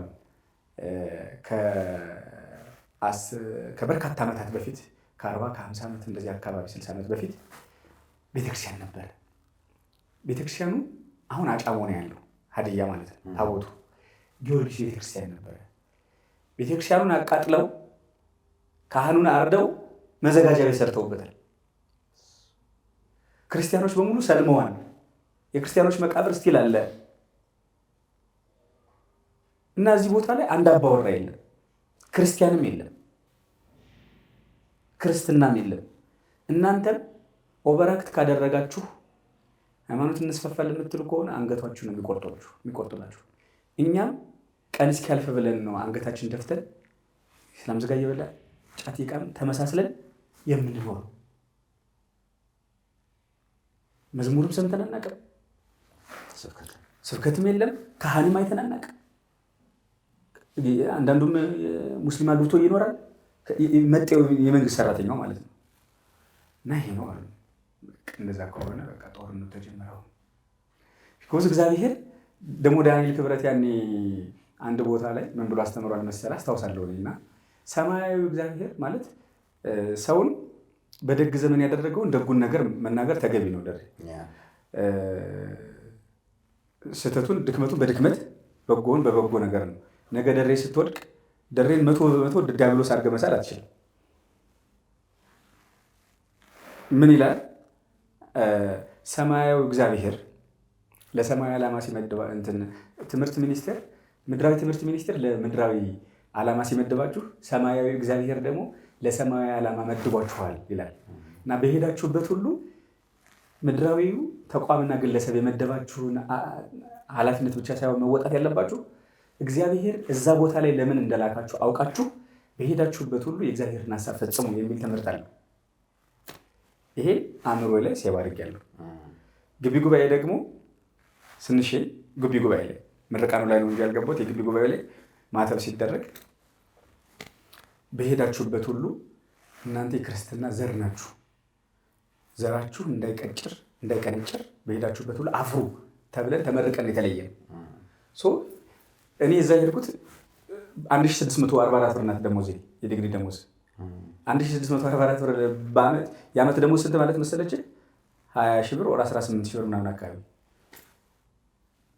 ዓመቱን ሙሉ አገልግዬ 16 ሺህ ብር እንድቀበል አይደለም እኔ እዛ ተመደብኩት። እግዚአብሔር በእኔ ላይ ዓላማ አለው። እዛ ቦታ ላይ አየር መንገድ ላይ እግዚአብሔር ሆስተስ ሲያደርግህ ዓላማ አለው። ዶክተር ሲያደርግህ ዓላማ አለው። የሚዲያ ኃላፊ ሲያደርግህ ዓላማ አለው። መምህር ሲያደርግህ ዓላማ አለው። ከሆነ ሰው ጋር ሲያኖርህ ዓላማ አለው። እግዚአብሔር በአንተ ላይ በየትኛው ቦታና ጊዜ ዓላማ አለው የእሱን ስራ እንድትፈጽምለት። ይሄ በልጅነታችን አእምሮ የተቀረጸ ነው። ይህን ሚሽን መፈጸም እንፈልጋለን፣ የእግዚአብሔርን ሀሳብ። ስለዚህ ሰዎችን ክርስቲያኖችን ሰበሰብ ናቸው እና ከባድ ነበር። ከዛ የጸሎት ቤት ተከራየ። ከዛ 2004 ህዳር 21 ጆንያ በገለባ በጭድ አስገብተን ሰፍተን ስዕል አድኖ ሆሳዕና ገዝተን የሚካኤልን የገብርኤልን የእመቤታችንን እናስታውሳለን። ግድግዳው ላይ ለጠፍን። በ100 ብር ቤት ተከራየን። ጭዱን ገዝተን በጆን እያስገብተን በመዋጥ ሰፋ ነው መቀመጫ ማለት ነው። እዛ ክርስቲያኖችን ለመንግስት ስራ የመጡትን ተደብቆ ተመሳስለው የሚኖሩትን በየቤታቸው እየሄድን አጽናንተን አይዟችሁ፣ ምንም አትሆኑ፣ እግዚአብሔር ከእናንተ ጋር፣ አትፍሩ፣ ከስራ እንኳን ብትባረሩ እግዚአብሔር ከእናንተ ጋር ይሆናል በሚል በግል ይሄድን አሳምነን ማታ ጨለምለም ሲል ተከናንበው በወንዝ በኩልና በጫካ በኩል አድርገው እዛች የተባባለ የተቀጣጠርንባት ቤት የተከራየንባት ቤት መጡ። ያከራየችን ከእሱ አንዲት የግብርና ባለሙያ ነበረች። እኛ በፊት ቀድማ የገባችው ኦርቶዶክስ ናት። የባሌ ልጅ ናት። በጣም ጠንካራ ልጅ ናት። በእሱ አማካኝነት ነው ቤቱን የተከራየ ነው። ጭዱንም የገዛ ነው። ከዛ የፈራ የደነገጠ ከገለዓድ ተራራ ይመለስ በሚል ርዕስ መጽሐፈ መሳፍንት ምዕራፍ 6 ላይ ያለው የጌዴዎንን አንስተን ያኔ እኔ ነበርኩ ማስተምረው። እኔ ያስተማርኩ ሃይማኖት የሚባል ጓደኛ ነበረኝ። እሱ መርሃ ግብር መራ። ከዛ መዝሙሮችን ዘመር። ሞት ነው ረሃብ፣ ማርያምን እንወድሻለን፣ ስምሽ ስንቅ ነው፣ ስምሽን ጠርቼ ሞት ነው ረሃብ ከክርስቶስ ፍቅር የሚለየን፣ ኃይሉ በኛ ላይ አድሮ እንበረታለን፣ ጸጋው በኛ ላይ አድሮ እንበረታለን። እና የተሰበሰቡት ምዕመናን ያለቅሳሉ። ይሄ እናት እንደሞተባቸው ሰው ስቅስቅ እያሉ እየነፈረቁ ነው የሚያለቅሱት። እንደዚህ ተሰብስበው መዘመር መች ስንት ዘመን እንደዚህ በግልጽ ነጠላ እንደዚህ ስብከት የት ስሜታቸውን መቆጣጠር አልቻለም። ስምሽን ጠርቼ መቼ አፍራለሁ በአሕዛብ አገር ስኖር። እንደዚህ ግጥሙና ህይወቱ ተመሳሳይ ነው። ስምሽ ስንቅ ነው ለመንገድ፣ ስምሽ ስንቅ ነው የሰላምና ታዛኝት። በቃ ፕሮግራሙ አለቀ። ኮሚቴ አዋቀርን። ከዚህ በኋላ ሮብና አርብ ለጸሎት እንገናኛለን እዚህ ቤት፣ እሁድ ደግሞ ለጉባኤ ለትምህርት እንገናኛለን ተባብለን ተለያየን። ስንለያይ የድንጋይ ውርጅብኝ በሩንና ጣራውን አደባለቀው። ተከበብን። የት እንውጣ? በቃ አክራሪው ጽንፈኛው ማለት ነው። የጽንፈኛው ቲም እዛ እንዴት እንውጣ? ቢኮዝ ፍርሃት አለ። በአንድ ጊዜ ልትጸና አትችልም። እውነት ነው። ድፍረቱ ራሱ የመጀመራቸው ትልቅ ነገር ነው። እዛ ተለቀሰ። እዛ መዝሙር ተጀመረ። ጭራሽ በቃ እንግዲህ ይለይልን ተባለ። እዛ ድንጋዩ ሲበርድ ወጣን ሄድን። ያከራየች ሴትዮ በመነገታው መጣች። ባሌ ከአዲስ አበባ ደውሎ ውጡልኝ ብሏል፣ ልቀቅልኝ ካሊያ እንፋታለን ብሎኛል። ከትዳሬ ከእናንተ እባካችሁ አለች። 100 ብሩን ውሰጂው እኛም እንለቅልሻለን ብለን የገዛነውን የጭድ ፍራሽ እና ስላድነውን ጠቅልለን ቤታችን አስቀመጥነው። የተከራየነው ቤት። ከዛ ቤት የት እንከራይ፣ የት እንሰብሰብ። ከዛ አንድ ልጅ ባህሩ የሚባል ልጅ ነው ወህኒ ቤት ገብቷል። ወህኒ ቤት የገባው በሙስና ምክንያት እነሱ እንደሚሉት ማለት ነው። ከአንድ ችግኝ 1 ብር ሙስና በልተሃል ተብሎ ወህኒ ቤት አስገብቶታል። ግን ቤት አለው እሱ 500 ካሬ ሜትር ላይ ያረፈ በጣም ሰፊ ሰርቪስ ቤት አለው። እና ይህን ማን ያውቃል? እዛ ውስጥ ያለችው ልጅ ታውቃለች እንደታሰረ። ከዛ ሄድንና ማረሚያ ቤት ድረስ ገብተን አነጋገርን። የዓመቱን እንከፍልሃለን፣ እኛ እንደዚህ ነው፣ ሌላ ዓላማ የለን፣ እግዚአብሔር ማመስገን ነው ዓላማችን። አከራየናል። እነሱን መበቀል ስለሚፈልግ ቤቱን አከራየን። ግቢ ነው። አምልኮ ጀመርን። እዛ እንደገባን ሁለተኛው ጸሎት ቤታችን እንደገባን ከሆሳናና ከዳሎቻና ከወራቤ ከቡታጅራ አባቶች መጡ። ቀሳውስት፣ ካህናት ካባ የለበሱ ከስንት 10 ዓመታት በኋላ እንደነዚህ አይነት ቦታዎች አባቶች ወረዳውን ረገጡት። ወረዳው በአንድ እግሩ ቆመ፣ ተሸበረ። እነዚህ ልጆች በዚህ መንገድ ከሄዱማ ያጠፉናል አሉ። ሊያረክሱብን ነው። እኛም ሌሊት የማህበረ ቅዱሳን አባላት መጡ። ከእነሱ ጋር ሆነን በጋራ ሌሊት ቃለ ጉባኤ ያዝን፣ ተፈራረምን። መሬት ይሰጠን ብለን ወረዳው አስተዳደር ጋር ገባን ከአባቶች ጋር ሆነን። እነሱ እንደወጡ በሚቀጥለው ቀን ከስራ ማባረር ያዙ። ከስራ ማባረር ጀመሩኛ። ከዛ አንድ ጓደኛችን ደግሞ ሂሳብ መምህር ነው፣ መስቀል ብላክቦርድ ላይ ስላል ብለው ሰላማዊ ሰልፍ አስወጡበት። እኛ ደግሞ ሆን ብላችሁ እኛን ለማጥፋት ነው የተነሳችሁት፣ ይሄን በድላችሁናል ብለን ክስ ጀመርን። ከስራ ተባረናል። የሚዘዋወረን አዛውረዋል። ከዛ ምን በለው አጣ፣ ምን ጠጡ አጣ። በጣም ረሃብ ፈተን። እዛ ተሰብስበን ወንዝ ዳር እየሄድን እንዘምራለን። እዛ ጸሎት ቤት እየሄድን እንዘምራለን። ከዘመርን በኋላ ግን ይርበናል። ከዛ በኋላ ክሱ የሆነ ደረጃ ላይ ደረሰና ከፌዴራል ከክልል ኮሚቴ ተውጣጡ መጥቶ ክሱን ፈታ።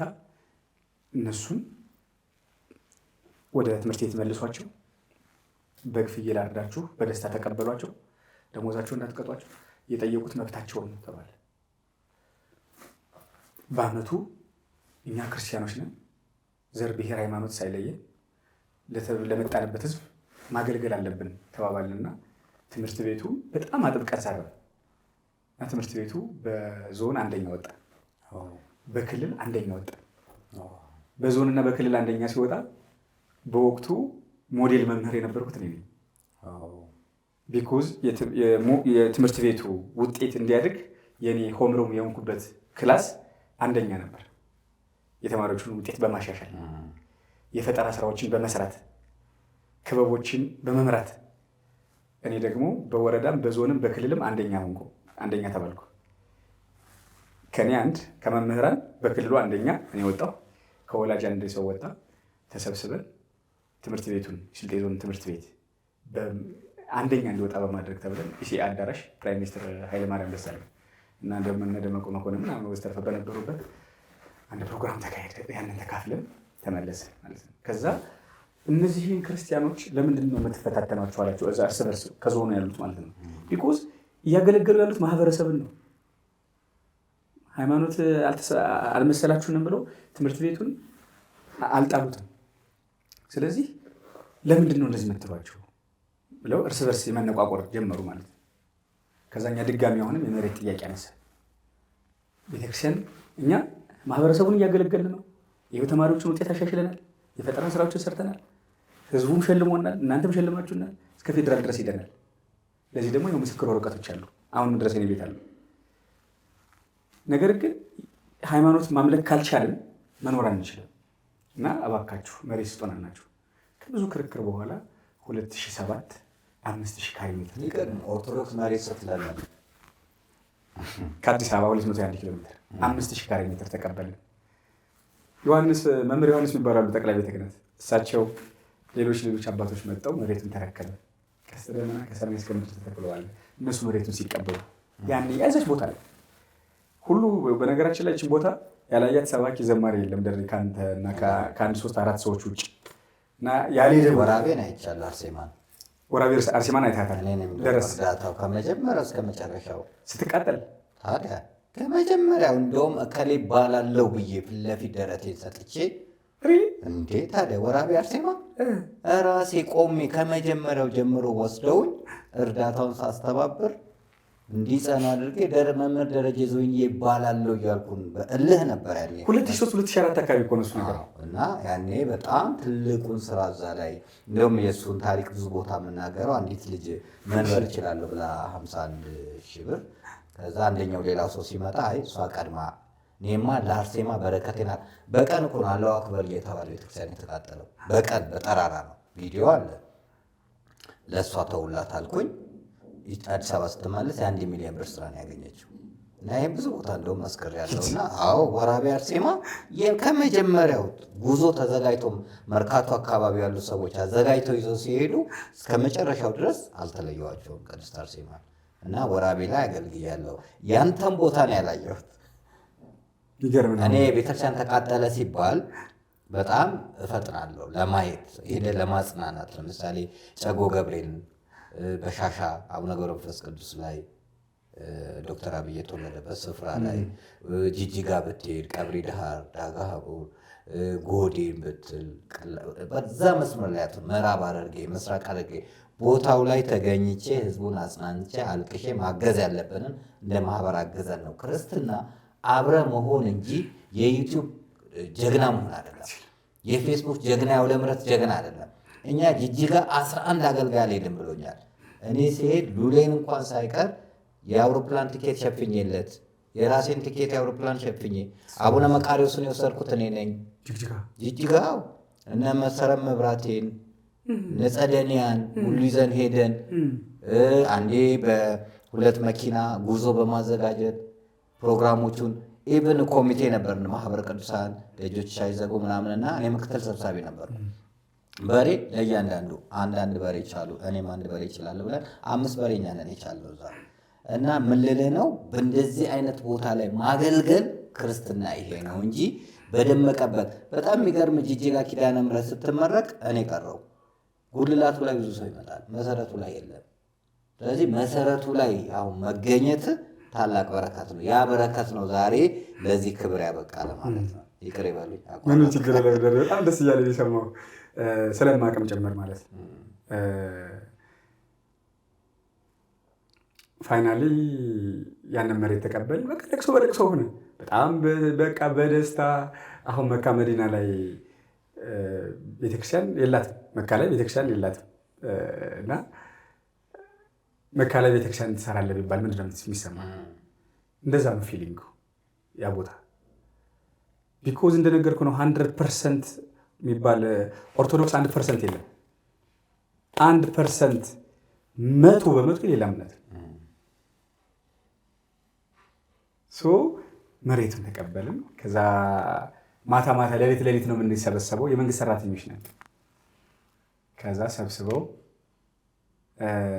ይሄን እየሰራን አጥሩን እያጠረን መቃኞን እየሰራን ባለንበት እኔና ጓደኞች የምንኖርበት ግቢ ውስጥ ጸሎት ቤት አለ ሌላ እዛኛው ተባረን አሁንም ደግሞ ሌላ ሶስተኛ ጸሎት ቤት ገባን ሶስተኛ ጸሎት ቤታችን ውስጥ 3 ክፍል አለ ሶስቱንም ኦርቶዶክሶች ተከራይተናል አራተኛውን ጸሎት ቤት አደረግነው አራተኛውን ክፍል እዛ ነው የምንማማረው እና አንድ ቀን ከዕለታት አንድ ቀን መጣው ጋዛር ከፍቶ አቃጠረ ምን እኛ ያለንበትን ቤት እኛ ተኝተን በስማ እሺ እኛ በተኛንበት አነደዱት ጸሎት ቤቱ እና ከፊት ለፊት ግብርና ጽሕፈት ቤት አለ እና የነደደ አጥሮ እንትን ሲል ጥበቃውም ሌሎችም ብለው ጮሁ ኧረ ተቃጠለ ኧረ ነደደ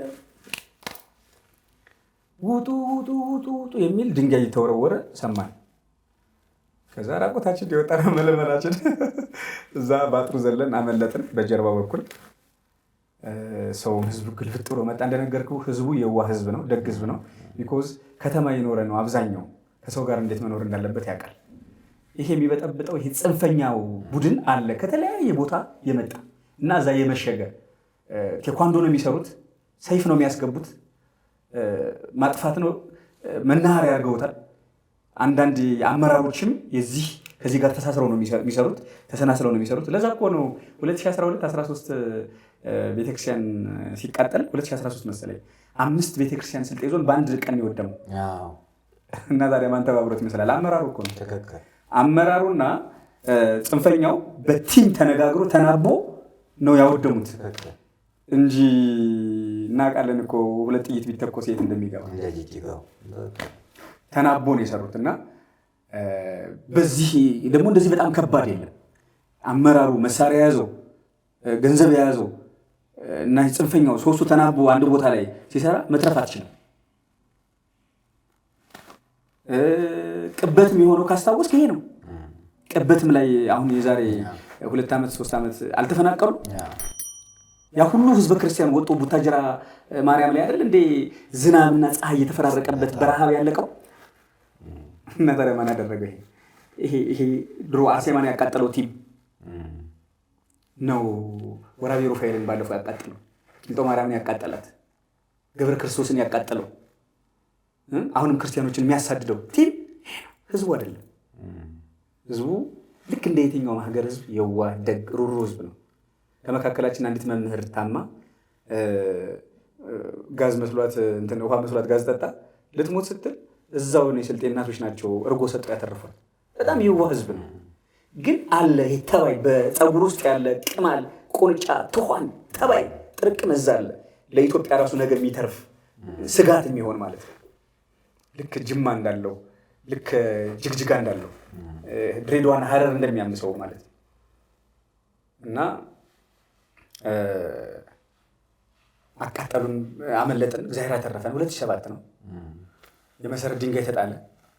ከዛ በኋላ አሁንም ክርስቲያኖችን ማባረር ማሳደድ ጀመሩ እና ወደ 5-6 የበፊቱንም ጨምረን አሁንም ለፌዴራል አቤት አለን።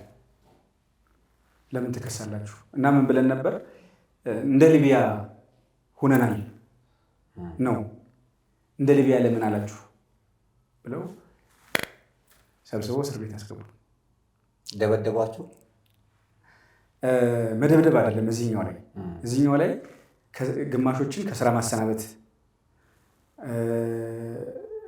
ልም ያለ ገጠር ውስጥ በመላክ እዛ ገጠር በእግር ስትመለስ ትሄድ በመንገድ ላይ እንድትደበደብ በወጣቶች ማድረግ፣ እዚህ ኮሚቴዎችን ሳይሆን ማለት ነው። ክርስቲያኖችን ይሄ አታሳድደው፣ ግን እንዲሰደድ አድርገው፣ አታባረው፣ ግን እንዲባረር አድርገው፣ በራሱ ጊዜ ተሰቃይቶ በቃኝ ብሎ እንዲሄድ አድርገው። ይህን ስትራቴጂ ነው የተከተሉት። ሰብስበው እስር ቤት አስገቡ። እዛ ቤተክርስቲያኗ ልትመረቅ 1 ወር ነው የቀራት። 9 ዓመት ከ8 ወር 1 ዓመት ከ2 ወር ነው 1 ዓመት ከ6 ወር በአንድ ክስ 8 ዓመት ከምናምን በአንድ ክስ አድርገው 9 ዓመት ከ8 ወር ላይ እኔ ጋር ፈረዱ። እኔ ኮሚቴው ሰብሳቢ ስለሆንኩ ኮሚቴዎቹ ላይ ደግሞ የመንግስት ሰራተኞች ናቸው። ንጋት ለማ ትባላለች፣ ነፍስ ሄር አርፋለች። አሁን የመተሐራ ልጅ ናት። 5 ዓመት ከ6 ወር ፈረዱባት። ማስረሻ ይባላል፣ የኢትዮጵያ ንግድ ባንክ ምክትል ማናጀር ነው። 5 ዓመት ከ6 ወር ፈረዱበት። ልጆች ነበሩት። እኛ እንኳን ያን ምንም የለንም። ማሩ ይባላል፣ የአርሲ ልጅ ነው፣ ኦሮሚያ ነው ተወልዶ ያደገው። የጤና ጽሕፈት ቤት ኃላፊ ነው። 5 ዓመት ከ6 ወር ፈረዱበት። ሀፍታሙ ይባላል፣ የሀዲያ ዞን ተወላጅ ነው፣ ፎንቆ 5 ዓመት ከ6 ወር ፈረዱበት። ሙሉጌታ አራጋው ይባላል፣ አፋር ነው፣ 5 ዓመት ከ6 ወር ፈረዱበት። ከዛ በሰንሰለት አስረው አስገቡ። እዛ ቢጫ ቲሸርት ለብሰን ነው የገባ ነው። 5 ኪሎ ቅድስተ ቅዱሳን ማርያም ገዳም ያሉ ሰንበት ተማሪዎች፣ ከሀደናግል ያሉ ልጆች አብረን ነበር። ያኔ እንትን ምንለው ያግዙን ነበር። የሐዋሳ ናዝሬት፣ ቡታጅራ ሁሉም ያግዙን ነበር። አይዟችሁ በርቱ ይሉን ነበር። ቢጫ ቲሸርት የፈራ የደነገጠ ከገላር ተራራ ይመለስ የመጀመሪያው ስብከት እሷን አድርገን ፍርድ ቤት ቀረብን። ይግባኝ በሉ ምናምን ጠይቆ ምናምን አሉን። ይሄ አሻንጉሊት ፍርድ ቤት የካንጋሮ ፍርድ ቤት እንደሆነ እናውቃለን። ፖሊሱ እናንተ ናችሁ፣ አቃቢ ህግ እናንተ ናችሁ፣ ዳኞች እናንተ ናችሁ። ከዚህ ፍርድ ቤት እኛ ፍርድ አንጠብቀው። ፍርድ የምንጠብቀው ከእግዚአብሔር ነው። የእኛ አምላክ ደግሞ ምን እንደሚሰራ ታዩታላችሁ ብለን ካህኑ የዳልቻው ካህን አንድ አባት አሉ። እሳቸው እያለቀሱ እጃቸው እየተንቀጠቀጡ ተው ልጆቼ ላይ ተው ግፍ። ኦርቶዶክስ ናቸው፣ ስልጤ ተወላጅ ናቸው፣ ካህን ናቸው። እያለቀሱ ፈረዱብን። በሰንሰለት አስረው መኪና ውስጥ ገባን። እግዚአብሔር ብርሃኔና መድኃኒቴ ነው፣ የሚያስደነግጠኝ የሚያስፈራኝ ማን ነው የሚለውን እየዘመርን ጉዞ አደረግን። ፖሊሶቹ መዘመር አትችሉም አሉ። እግዚአብሔር ብርሃኔና መድኃኒቴ ነው የሚያስደነግጠኝ የሚያስፈራኝ። ክርስቲያኖች በሙሉ ተሰብስበው ያለቅሳሉ ፖሊስ ጣቢያውን ከበው። የዛኛው ቡድን ደግሞ ያጨበጭባሉ፣ ይስቃሉ፣ ያንጓጥጣሉ ምናምን። ክርስቲያኖች በሙሉ ውሃ ተደፋባቸው፣ ተስፋ ቆረጡ። ኦልሞስት መሪዎቻቸውን በሙሉ ነው ሰብስቦ። እዛ ደግሞ ቤተሰብ የለም ዘመድ የለም ምናምን፣ ሌላ አባወራ የለም የምትሸሸግበት። የከሌ አባወራ ቤት እኮ ክርስቲያን አለ የምትለው የለም። እዛ ተዘጋች። ችግር የለውም ይቀበሉ፣ ቤተክርስቲያኗን ይስሯት፣ እኛ መስቀሉን ነቅለን ጨረቃ እናደርገዋለን። እዛ ማረሚያ ቤት ገባን። እዛ እነዚህ ልጆች ያልኩህ እልህ ያዛቸው እና ከሀገረ ስብከቱ ጋር ተነጋግረው ታቦት ጽላት ገባ። ጳጉሜ 1 ወር 2007 እኛ ሐምሌ 24 ነው እኛ እስር ቤት የገባ ነው፣ ማረሚያ ቤት የገባ ነው። ቢኮዝ ማን ይፈርድልሃል? ማን ይስጮልሃል? ያኔ ቲክቶክ የለም፣ ፌስቡክ ገና ጥቂት ሰዎች ናቸው ፌስቡክ ያላቸው እና እንጂ አብዛኛው ጋዜጣና መጽሔት ነው። እና ከእግዚአብሔር ውጭ ማን ይሰማል? ማን ይጮልሃል? ከድንግል ማርያም ውጭ። ሁሉም ደግሞ ስደተኛ ነው፣ በባዕድ ሀገር ነው ይሄ እየሆነብህ ያለው። እኔሴስ በባዕድ ሀገር ኢትዮጵያ ውስጥ ሆኖ ግን ኢትዮጵያዊነትህን የማይቀበሉ የእመቤታችን ታቦት ገባ፣ ነገሩን። በጣም ደስ አለን። እዛ ሲመለሱ ጠየቁን። ፎቶ አለ እስካሁን ፎቶ ቪዲዮዎች ምናምን አሉ። ቂልጦ ቅድስት ማርያም ገዳም ብለህ ዩቲዩብ ላይ ብትገባ ሙሉ ስቶሪው አለ። ይሄ እዛ ማረሚያ ቤት ላይ ተሰባሰብን፣ ወንዶቹ ማለት ነው። እና እግዚአብሔር አሁን ማረሚያ ቤት ያስገባን የራሱ ዓላማ አለው። እኛን ሊያስረን ፈልጎ ሳይሆን አንድ ስራ እንድንሰራለት ነው። እኛንም ከዚህ ከከፋ ነገር ሊጠብቀን ነው። ስለዚህ ምን እናድርግ? ስራችን እያሰብን ማላዘን ሳይሆን ያለብን፣ ማለቃቀስ ሳይሆን ያለብን የሆነ ነገር ማድረግ አለብን። እና ምን እናድርግ? ጸሎት ቤት አለ፣ ለሙስሊሞች መስጊድ አለ፣ ቆንጆ መስጊድ አለ። ለፕሮቴስታንቶች ደግሞ ጸሎት ቤት አለ። ለክርስቲያኖች ደግሞ ትንሽዬ ናት፣ 3 ሜትር በ3 ሜትር ጸሎት ቤት አለች። ክርስቲያን ደግሞ ጸሎት ቤት ብቻ አይደለም የሚያስፈልገው፣ ቤተክርስቲያን ነው የሚያስፈልገው። ስጋው ደግሞ መቀበል አለበት፣ ካህን ያስፈልገዋል። የማረሚያ ቤት ዋና ዓላማው ደግሞ ምንድን ነው? ሰዎችን ማረምና ማነጽ እንጂ ማሰቃየት አይደለም። የማረሚያ ቤት ኃላፊውን ነገር ነው። ከዛ አሰበበት። የማረሚያ ቤቱ ኃላፊው በጣም የሚገርም ሰው ሆነልን።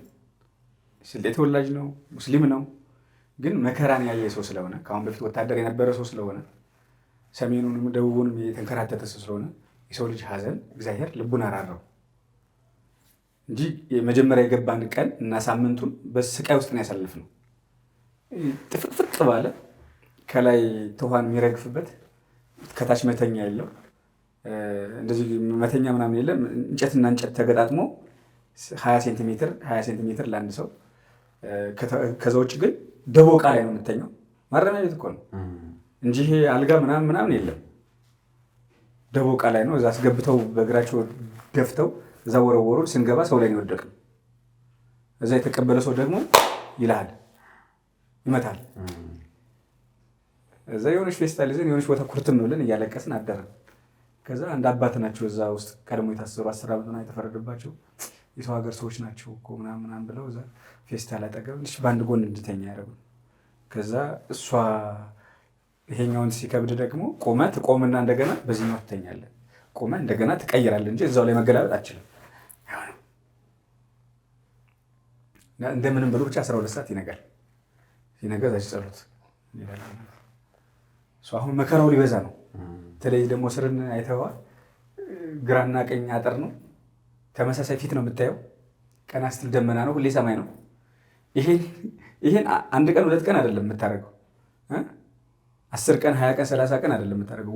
ወራትን ዓመታትን ነው የምታደርገው። እና በጣም ነው የሚያቀውሰው። አንዳንድ ጊዜ ሞት ይሻላል ከስር። በጣም ነው ስነ ልቦና የሚጎዳው። ከዛማ ፈቀደልን። ተጨማሪም እስር ቤት ውስጥ ተጨማሪ መሬት ተቀበልን። ቤተክርስቲያን መስራት ትችላላችሁ ተባለ። ከዛ ቂሊንጦ ማርያም ተሰርተን ማረሚያ ቤት ደግሞ የመድኃኔዓለም ቤተክርስቲያን ጀመር። በ3ኛው ወር እነሱ የሐዋሳ ልጆች ባቆሙላቸው ባቆሙልን ጠበቃ አማካኝነት እነሱ በ3 ወር ታስረው ጓደኞቹ በሙሉ 5ቱም ተፈቱ። እሱ አደገኛ ልጅ ነው፣ ማስተርፒስ ነው፣ ፖሊሲ ሜከር ነው። እሱ ሊፈታ ይገባማል። በዚህ ጊዜ ክርስቲያኖች በሙሉ ተበሳጩ። 20፣ 30፣ 40 አውቶቡስ ህዝብ እየመጣ ነው የሚጠይቀን እስር ቤት።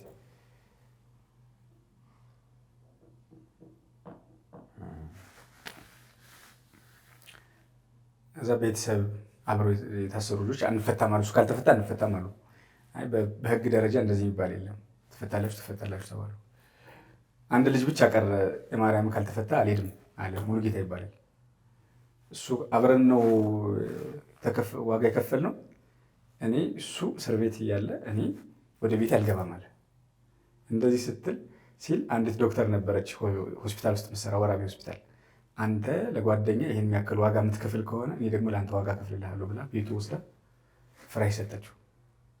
ከዚህ በኋላ ለማርያም ቁርስ፣ ምሳ፣ እራት እየሰራ ወሰደለት። እኔም እየሰራ ወስድለታለሁ። ሁለቱ እየተመላለሱ በየቀኑ የሐዋሳ ልጆች ጠበቃ ቆመው፣ የሆሳዕና ልጆች፣ ቡታጅራ ልጆች፣ የደብረ ዘይት፣ የናዝሬት ልጆች፣ አዲስ አበባ ልጆች በቃ በህብረት እንደዚህ ኮሚቴ ፈጥረው እኛን ለማስፈታት ብዙ ለፉ ደከሙ። 3፣ 4 ወር እያለ 5 ወር እያለ 6 ወር እያለ ቀጠለ። በዛ ውስጥ እኔ ቢዚ ነኝ።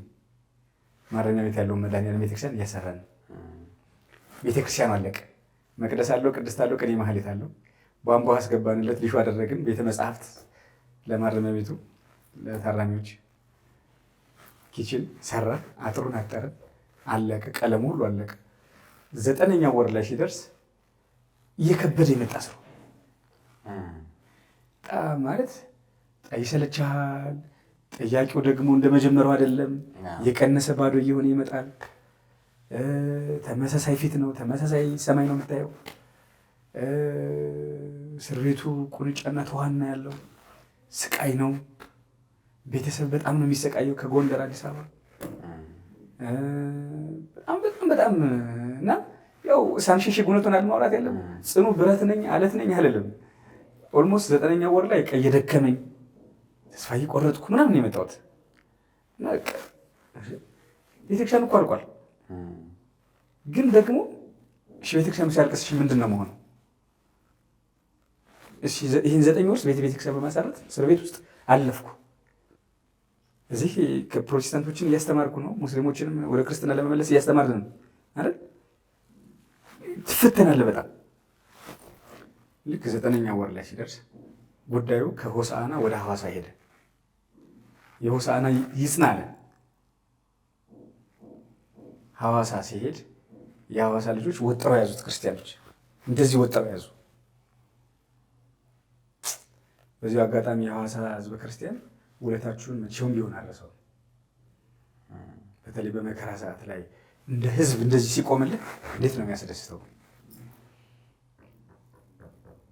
እና ችሎት ተቆመ።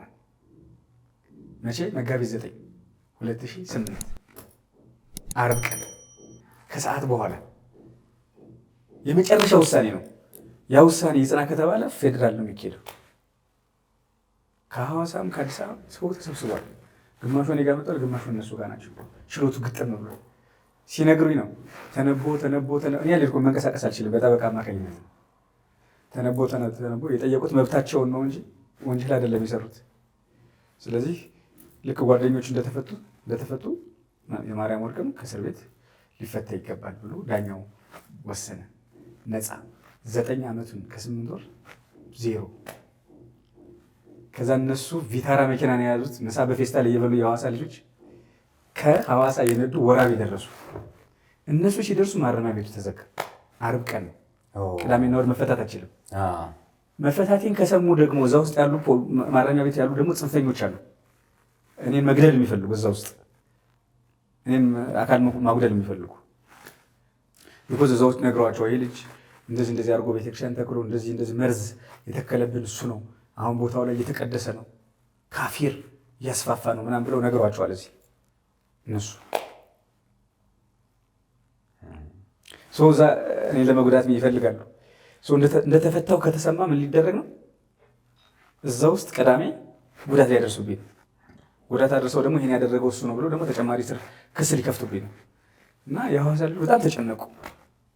ችግር የለውም ቅዳሜና እሑድ እንደውም ግቢው አልተጠረገም፣ ያልተለቃቀመ ነገር አለ። ስለዚህ ቅዳሜና እሑድ እችን ግቢዋን የመድኃኔዓለም ቤተክርስቲያን እንድለቃቀም ፈልጎ ነው እግዚአብሔር።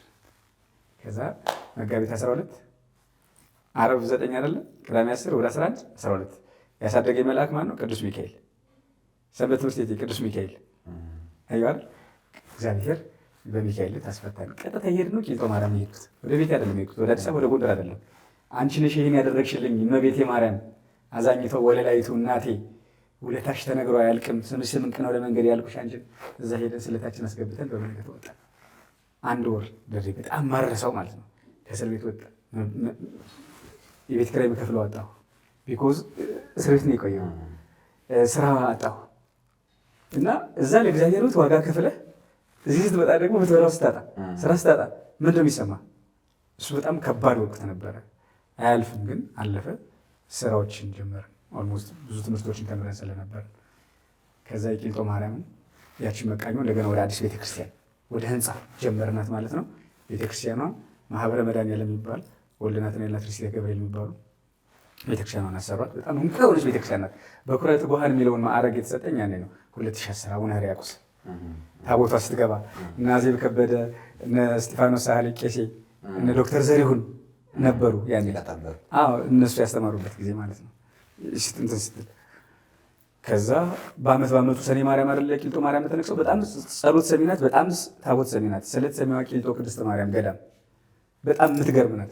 2012 ከጓደኞቼ ጋር ሆነን ስብስብ ብለን ሰኔ ማርያም ልናከብር ስንሄድ አሁን ብቻውን አገኘ ነው አሉ። ትንሽ ነበር፣ አንሰን ነበር፣ 50 ምናምን አንሰን ነበር።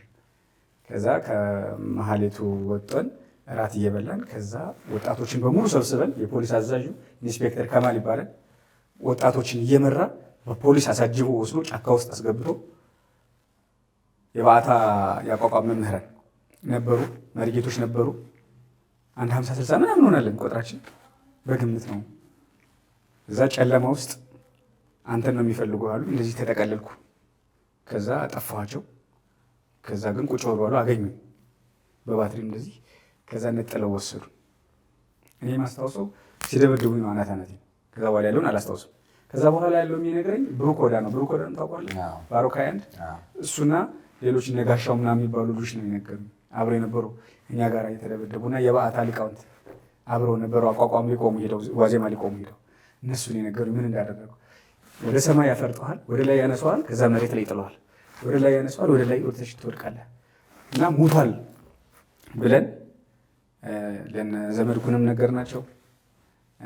ለውጭ ላሉትም ሀገር ውስጥም ላሉትም ነገርናቸው። ዘመድ ይሄን ዜና ሰርቶታል አይደል? አዎ ሰርቶታል። ቪዲዮ አለ፣ የሰሩበት ቪዲዮ አለ። እና ግን አንተዋወቅም ማለት ኦልሞስት ጊዜው 10 ዓመት ሆኖታል።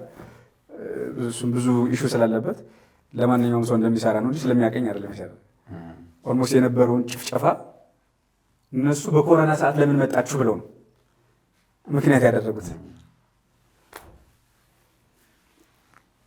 እዛ ሞቷል ብለው ጥለው ነው የሞቱ። እዛ እነሱን የተቀሩትን ክርስቲያኖች ሰብስበው ትምህርት ቤት አጎሯቸው። እኔ ጅብ እስኪበላኝ ይጠብቃል እንግዲህ አንድ ፖሊስ መሰለኝ። ድቅድቅ ጨለማ ነው። አሁን የምነግርህ ፊልም አይደለም፣ እንትን አይደለም፣ በእኛ ህይወት ላይ የተፈጸመ። አሁን የምናገረው የእኛን ክብር የእኛን ጀግንነት ምናምን ለመግለጽ አይደለም። እኛማ ጀግና ብንሆን ኑሮ ተደብድበን አንደበደበም ነበር መጀመሪያ። ሁለተኛ ስንደበደብ አንወድቅም ነበር ጀግና ብንሆን ኑሮ። ጀግኖች አይደለንም። ታምሩን ለዓለም ንገሩ ድንቅ ስራውን መስክሩ ይላል እና አሁን የምናገረው የእግዚአብሔርን ተአምር የድንግል ማርያምን እናትነት ነው። እሷን የወደደ ሰው በፍጹም ወድቆ አይወድቅም። እሷን የያዘ ሰው ተጥሎ አይጣልም፣ ተርቦ አይራብም፣ ተጠምቶ አይጣልም በፍጹም። እና ደግሞ እንደዛ እንባ እስኪተናነቀኝ እየመሰከርኩላት እያስተማርኩ ድንግል ማርያምን እንደዛ በራሴ ህይወት ላይ ሲፈጸም እንዴት ነው ደሬ አውሮፕላኑ ሊከሰከስ ነው 5 ደቂቃ ቀርቷል ተብሎ ችግር የለውም ተነሱና እንጸልይ ሰላም ለኪ ብለህ ድንገት አውሮፕላኑ ድንግል ማርያም አለች ታድነናለች ብለህ አውሮፕላኑ ጣና ላይ ቢወድቅ እና ድንገት ቢሳፈፍ ምንድን ነው የሚሰማው? ይሄ ሁሉ ማለት አይሆንም ማለት ግን ሆነ። ምንድን ነው ይሄ? እንደዛ ማለት እኮ ነው እኛ ጋር የተፈጸመው። በካንሰር ትሞታለህ ተብለህ 3 ቀን የቀረ ተብለህ ድነህ 40 ዓመት ስትኖር ከዛ በኋላ ምንድን ነው ይሄ ነው? በምን ቋንቋ ነው የምትገልጸው? ያውም እኮ ስታስተምር ኖረህ ነው እኮ ለሰባኪው። ለምን አንድ ችግር የለውም። ለሰባኪውና ለዘማሪው ግን በጣም ከባድ ነው የመሰከርከውን ነገር ሲደረግልህ። ከዛ ብን እንላለሁ፣ ምንም ነገር አይሰማኝም። እንደነገርኩህ ስደበደብ አስታውሳለሁ። ስነቃ ግን ጸጥ ብሏል፣ ድቅድቅ ጨለማ ነው። አየዋለሁ፣ ነጭ ልብስ ነው የለበስኩ፣ ሱሪ ተቀዷል እና ይሄ በደም ሙሉ ርሷል። ደም መሆኑን የምታውቀው ኦልሞስት ይሄ ሁሉ ሲጨቀኝ ውሃ አይደለም። ከዛ መቤቴ አዳንሽኝ ማለት ነው።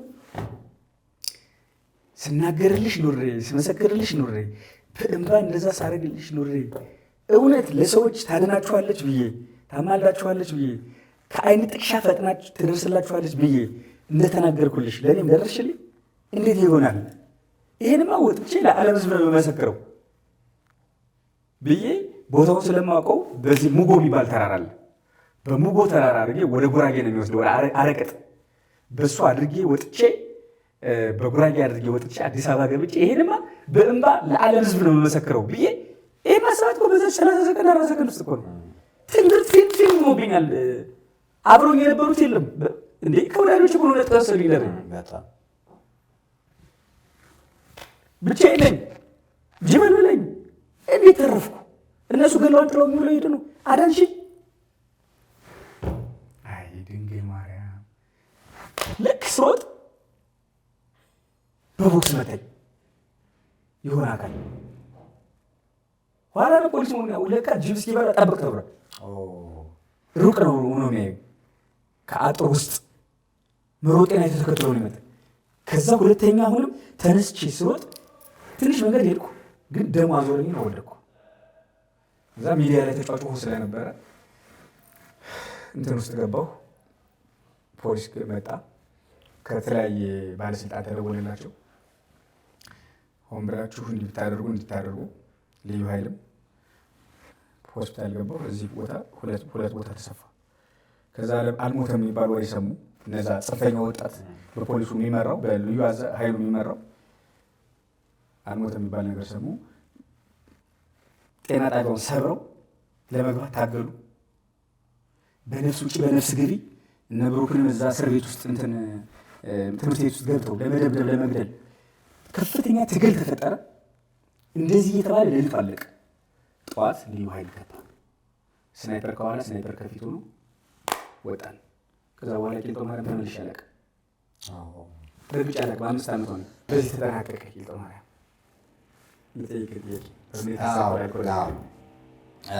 አንተ እንደዛ ስትናገር እግዚአብሔር እንዴት ማትረፍ እንደሚችል ስትናገር ሀሳብ ትዝ አለኝ። በሻሻው ነገር መንፈስ ቅዱስ ሲቃጠል እኛ ነበርን በጣም ቀድመን የምንሄደው። መምህር ታጋይ ታደለ ሊቀ ትጉሃን የሃይማኖቶች ጉባኤ ጠቅላይ ጸሐፊ የእኛ ንዑስ ማዕከል ኃላፊ ነበር። እዛ የጎማ ወረዳ ዋና ስራ አስኪያጅ ነበር። የማህበራዊ ንዬ ደግሞ ንዑስ ማዕከል ኃላፊ ነበር። እንደውም የዳርኩትም እኔ ነኝ። ሊቀ መዘምራን ይልማ ኃይሉን ልጅ ሄጄ ከማዚ ጋር እና እኛ እዛ መዝሙር ቤትም ነበር ቁጥር 3 መዝሙር ቤት ከፍተን ነበር እና ዓመታዊ በዓሉን ለማክበር የጨጎን ብታከብሩ ክርስቲያኖችን በማረድ ብሎ በቆብ የተጻፈው ወረቀት እጄ ያለ ነከሌ ሁሉ ይገደሉ የሚል ከጎማ ወረዳ በማህተብ ይወጣ። የወረዳ ኃላፊዎቹ ናቸው ህብረት ያላቸው እና ለማክበር ስንል ሌሊት ቦምብ ይፈነዳል እንደዚህ እናጠፋለን ተብሎ ነበርና በቃ ነጭ ልብስ ለብሼ ይግደሉን ብዬ ነበር። ነጭ ለብሰን መስቀል አድርገን የለም አሁን ይሄ ሁሉ የሚፎከረው ሰው በዛ ቦታ ላይ የለም ነበረ እና ጄኔሬተር ለማምጣት በወታደር ተከበን እኔና መምህር ታጋይ 18 ኪሎ ሜትር ከበሻሻ አጋሮ ድረስ ሄደን ጄኔሬተር ይዘን የመጣ ነው እና ሌሊት 6 ሰዓት ላይ በቃ እነሱ የሆነ ነገር ያደርጋሉ እኛ ምንሙት ለሰው ግን አንነግረም ብለን ነበር። ከዛ አጋሮ ሆቴል ይዤ ከፊቴም አንድ አክራሪ እንትን ብሎ ጋዜጣ እንዲያየ ያየኛል። ከጎኔም ተከራይቷል። አላወኩም እኔ። እዛ መላከ ምሕረት የቅድስት ማርያም አጋሩ አስተዳዳሪ ነበሩ። ኤልያስ ዮኒዮስ ምናምን መጥተው ለመግደል አንተ ጋር ታስቧልና ከዚህ ውጣ ብለው ወይዘሮ አልማዝ ቤት ይዘውኝ ገቡና መብርሃን በቸርነቷ በምልጃዋ አተረፈችንና እንደዚህ አይነት ነገሮች ብዙ ጊዜ ይገጥማል። ወደዛ ቦታ ከሄድክ ኢቨን እኛ ለእኔ ስንል ኦሮሚያ ፖሊስ ኮሚሽን ብርድ ልብስ ምናምን ይዛችሁ አትሄዱም ነው ያለን። ብርድ ልብስ ሰታችሁ ጠብለት ታመጡ ነው ብሎ አይሱዚ ሙሉ ልከን እኛን ተከለከልን። ከዛ በኋላ እንሄድ ነው እና አሁን በሻሻ ላይ የነበሩ ሰዎች በጣም ጥቂት ሰዎች የምናውቃቸው ሰዎች አሉ። ፕሮግራሙ ህዝቡን ለማጽናናት እንደዛ። በነገራችን ላይ በሻሻ ላይ እኮ የ7 ዓመት ነጋሶንና የ12 ዓመት ኤልያስን በገጀራ ተጨፍጭፈው የነበሩትን ያሳመንኩት እኔ ነኝ። የካቲት 12 ሆስፒታል ዶክተር ንዋይ አምጥቶ መምህር ታጋይ ያውቃል። ሆስፒታል የሚጠይቅን ሰው ጠፋ። የሁሉ ጩኸት ጠፍቶ እዚህ እኮ ነው። በሻሻ ይሄዱ አዲስ አበባ የካቲት 12 ሆስፒታል አስተኝቼ ማን ይጠይቅ? አገልጋዩ አትደውልብን እስኪሉ ድረስ ግርማ የሚባሉ የማህበረ ቅዱሳን ነው ጸሐፊው መጥቶ ያየልኝ። ሆስተሶች ነበሩ። አሰፋ መዝገቡ፣ አትሌት አሰፋ መዝገቡ፣ ሚጦ አትሌት ታፈራው ባለቤቱ፣ እነ ማርታ ኑኑ የሚባሉ እነዚህ በጣም መልካም ሰዎች ዋጋ ከፍለን ነውና ዶክተር ሙሉዓለም የዶክተር ገመችስ ባለቤት የተናገረችውን አልረሳትም። ዶክተር አለችው አንዱ እነዚህ ልጆች ሳናክም እኔም አንተም እህል አንቀምስም አለች። የ7 ዓመት ሕፃን ልጅ ነጋሶን በገጀራ ነበር ያስታመም ነው። የካቲት 12 እኔ ነበር በኃላፊነት 98 ኮናል በሻሻው 99 ያ ሁሉ ጭፍጨፋ ጥቅምት 5 ላይ ሲሆን ማለት ነው። እና ህመሙ ይሰማኛል፣ የነበረው ስቃይ ይሰማኛል። እግዚአብሔር ፈቅዶ እነዛም ልጆች ተረፉና መጥቶ አባት እንኳን አይጠይቅም፣ አገልጋይ እንኳን አይጠይቅም። ከዛ አውደ ምሕረት ላይ ፌስቡክ ላይ ግን አርበኛ እሱ ነው ጭራሽ ካንተ በላይ ሆኖ ሲናገር ታየዋለና ህመም ስትናገር ህመምህን አስታውሳለሁ። ሐረር ላይ ያነባነውን እንባ ከጂጂጋ ጎዴ 620 ኪሎ ሜትር ስኳር ጥሎኝ ውሃ እየፈሰሰብኝ አቡነ መቃርዮስ የልጅ ሞተብኝ እያሉ እያዘኑ ያገለገልነው እና ማንም አይሄድም ነበር። በመከራ ሰዓት የለም ገባ። ጉልላት ላይ ግን የሚያጨበጭበው በጣም ብዙ ነው። ይሄ ነው የሚያምህ። ግን አንተ በጎ ማድረግ ሁሌ በረከት ነውና እኛ በትላንትናና በነገ መካከል ያለን ዛሬ ነን። ዛሬ ላይ ሆነን ነገን በበጎ ነገር እንገንባ። ነገ አዲስ ቀን ነው፣ ቀኑም ደግሞ ደስ ይላል። ደረጀ ዘወይንዬ ሚዲያ ኢትዮጵያዊ ማንነት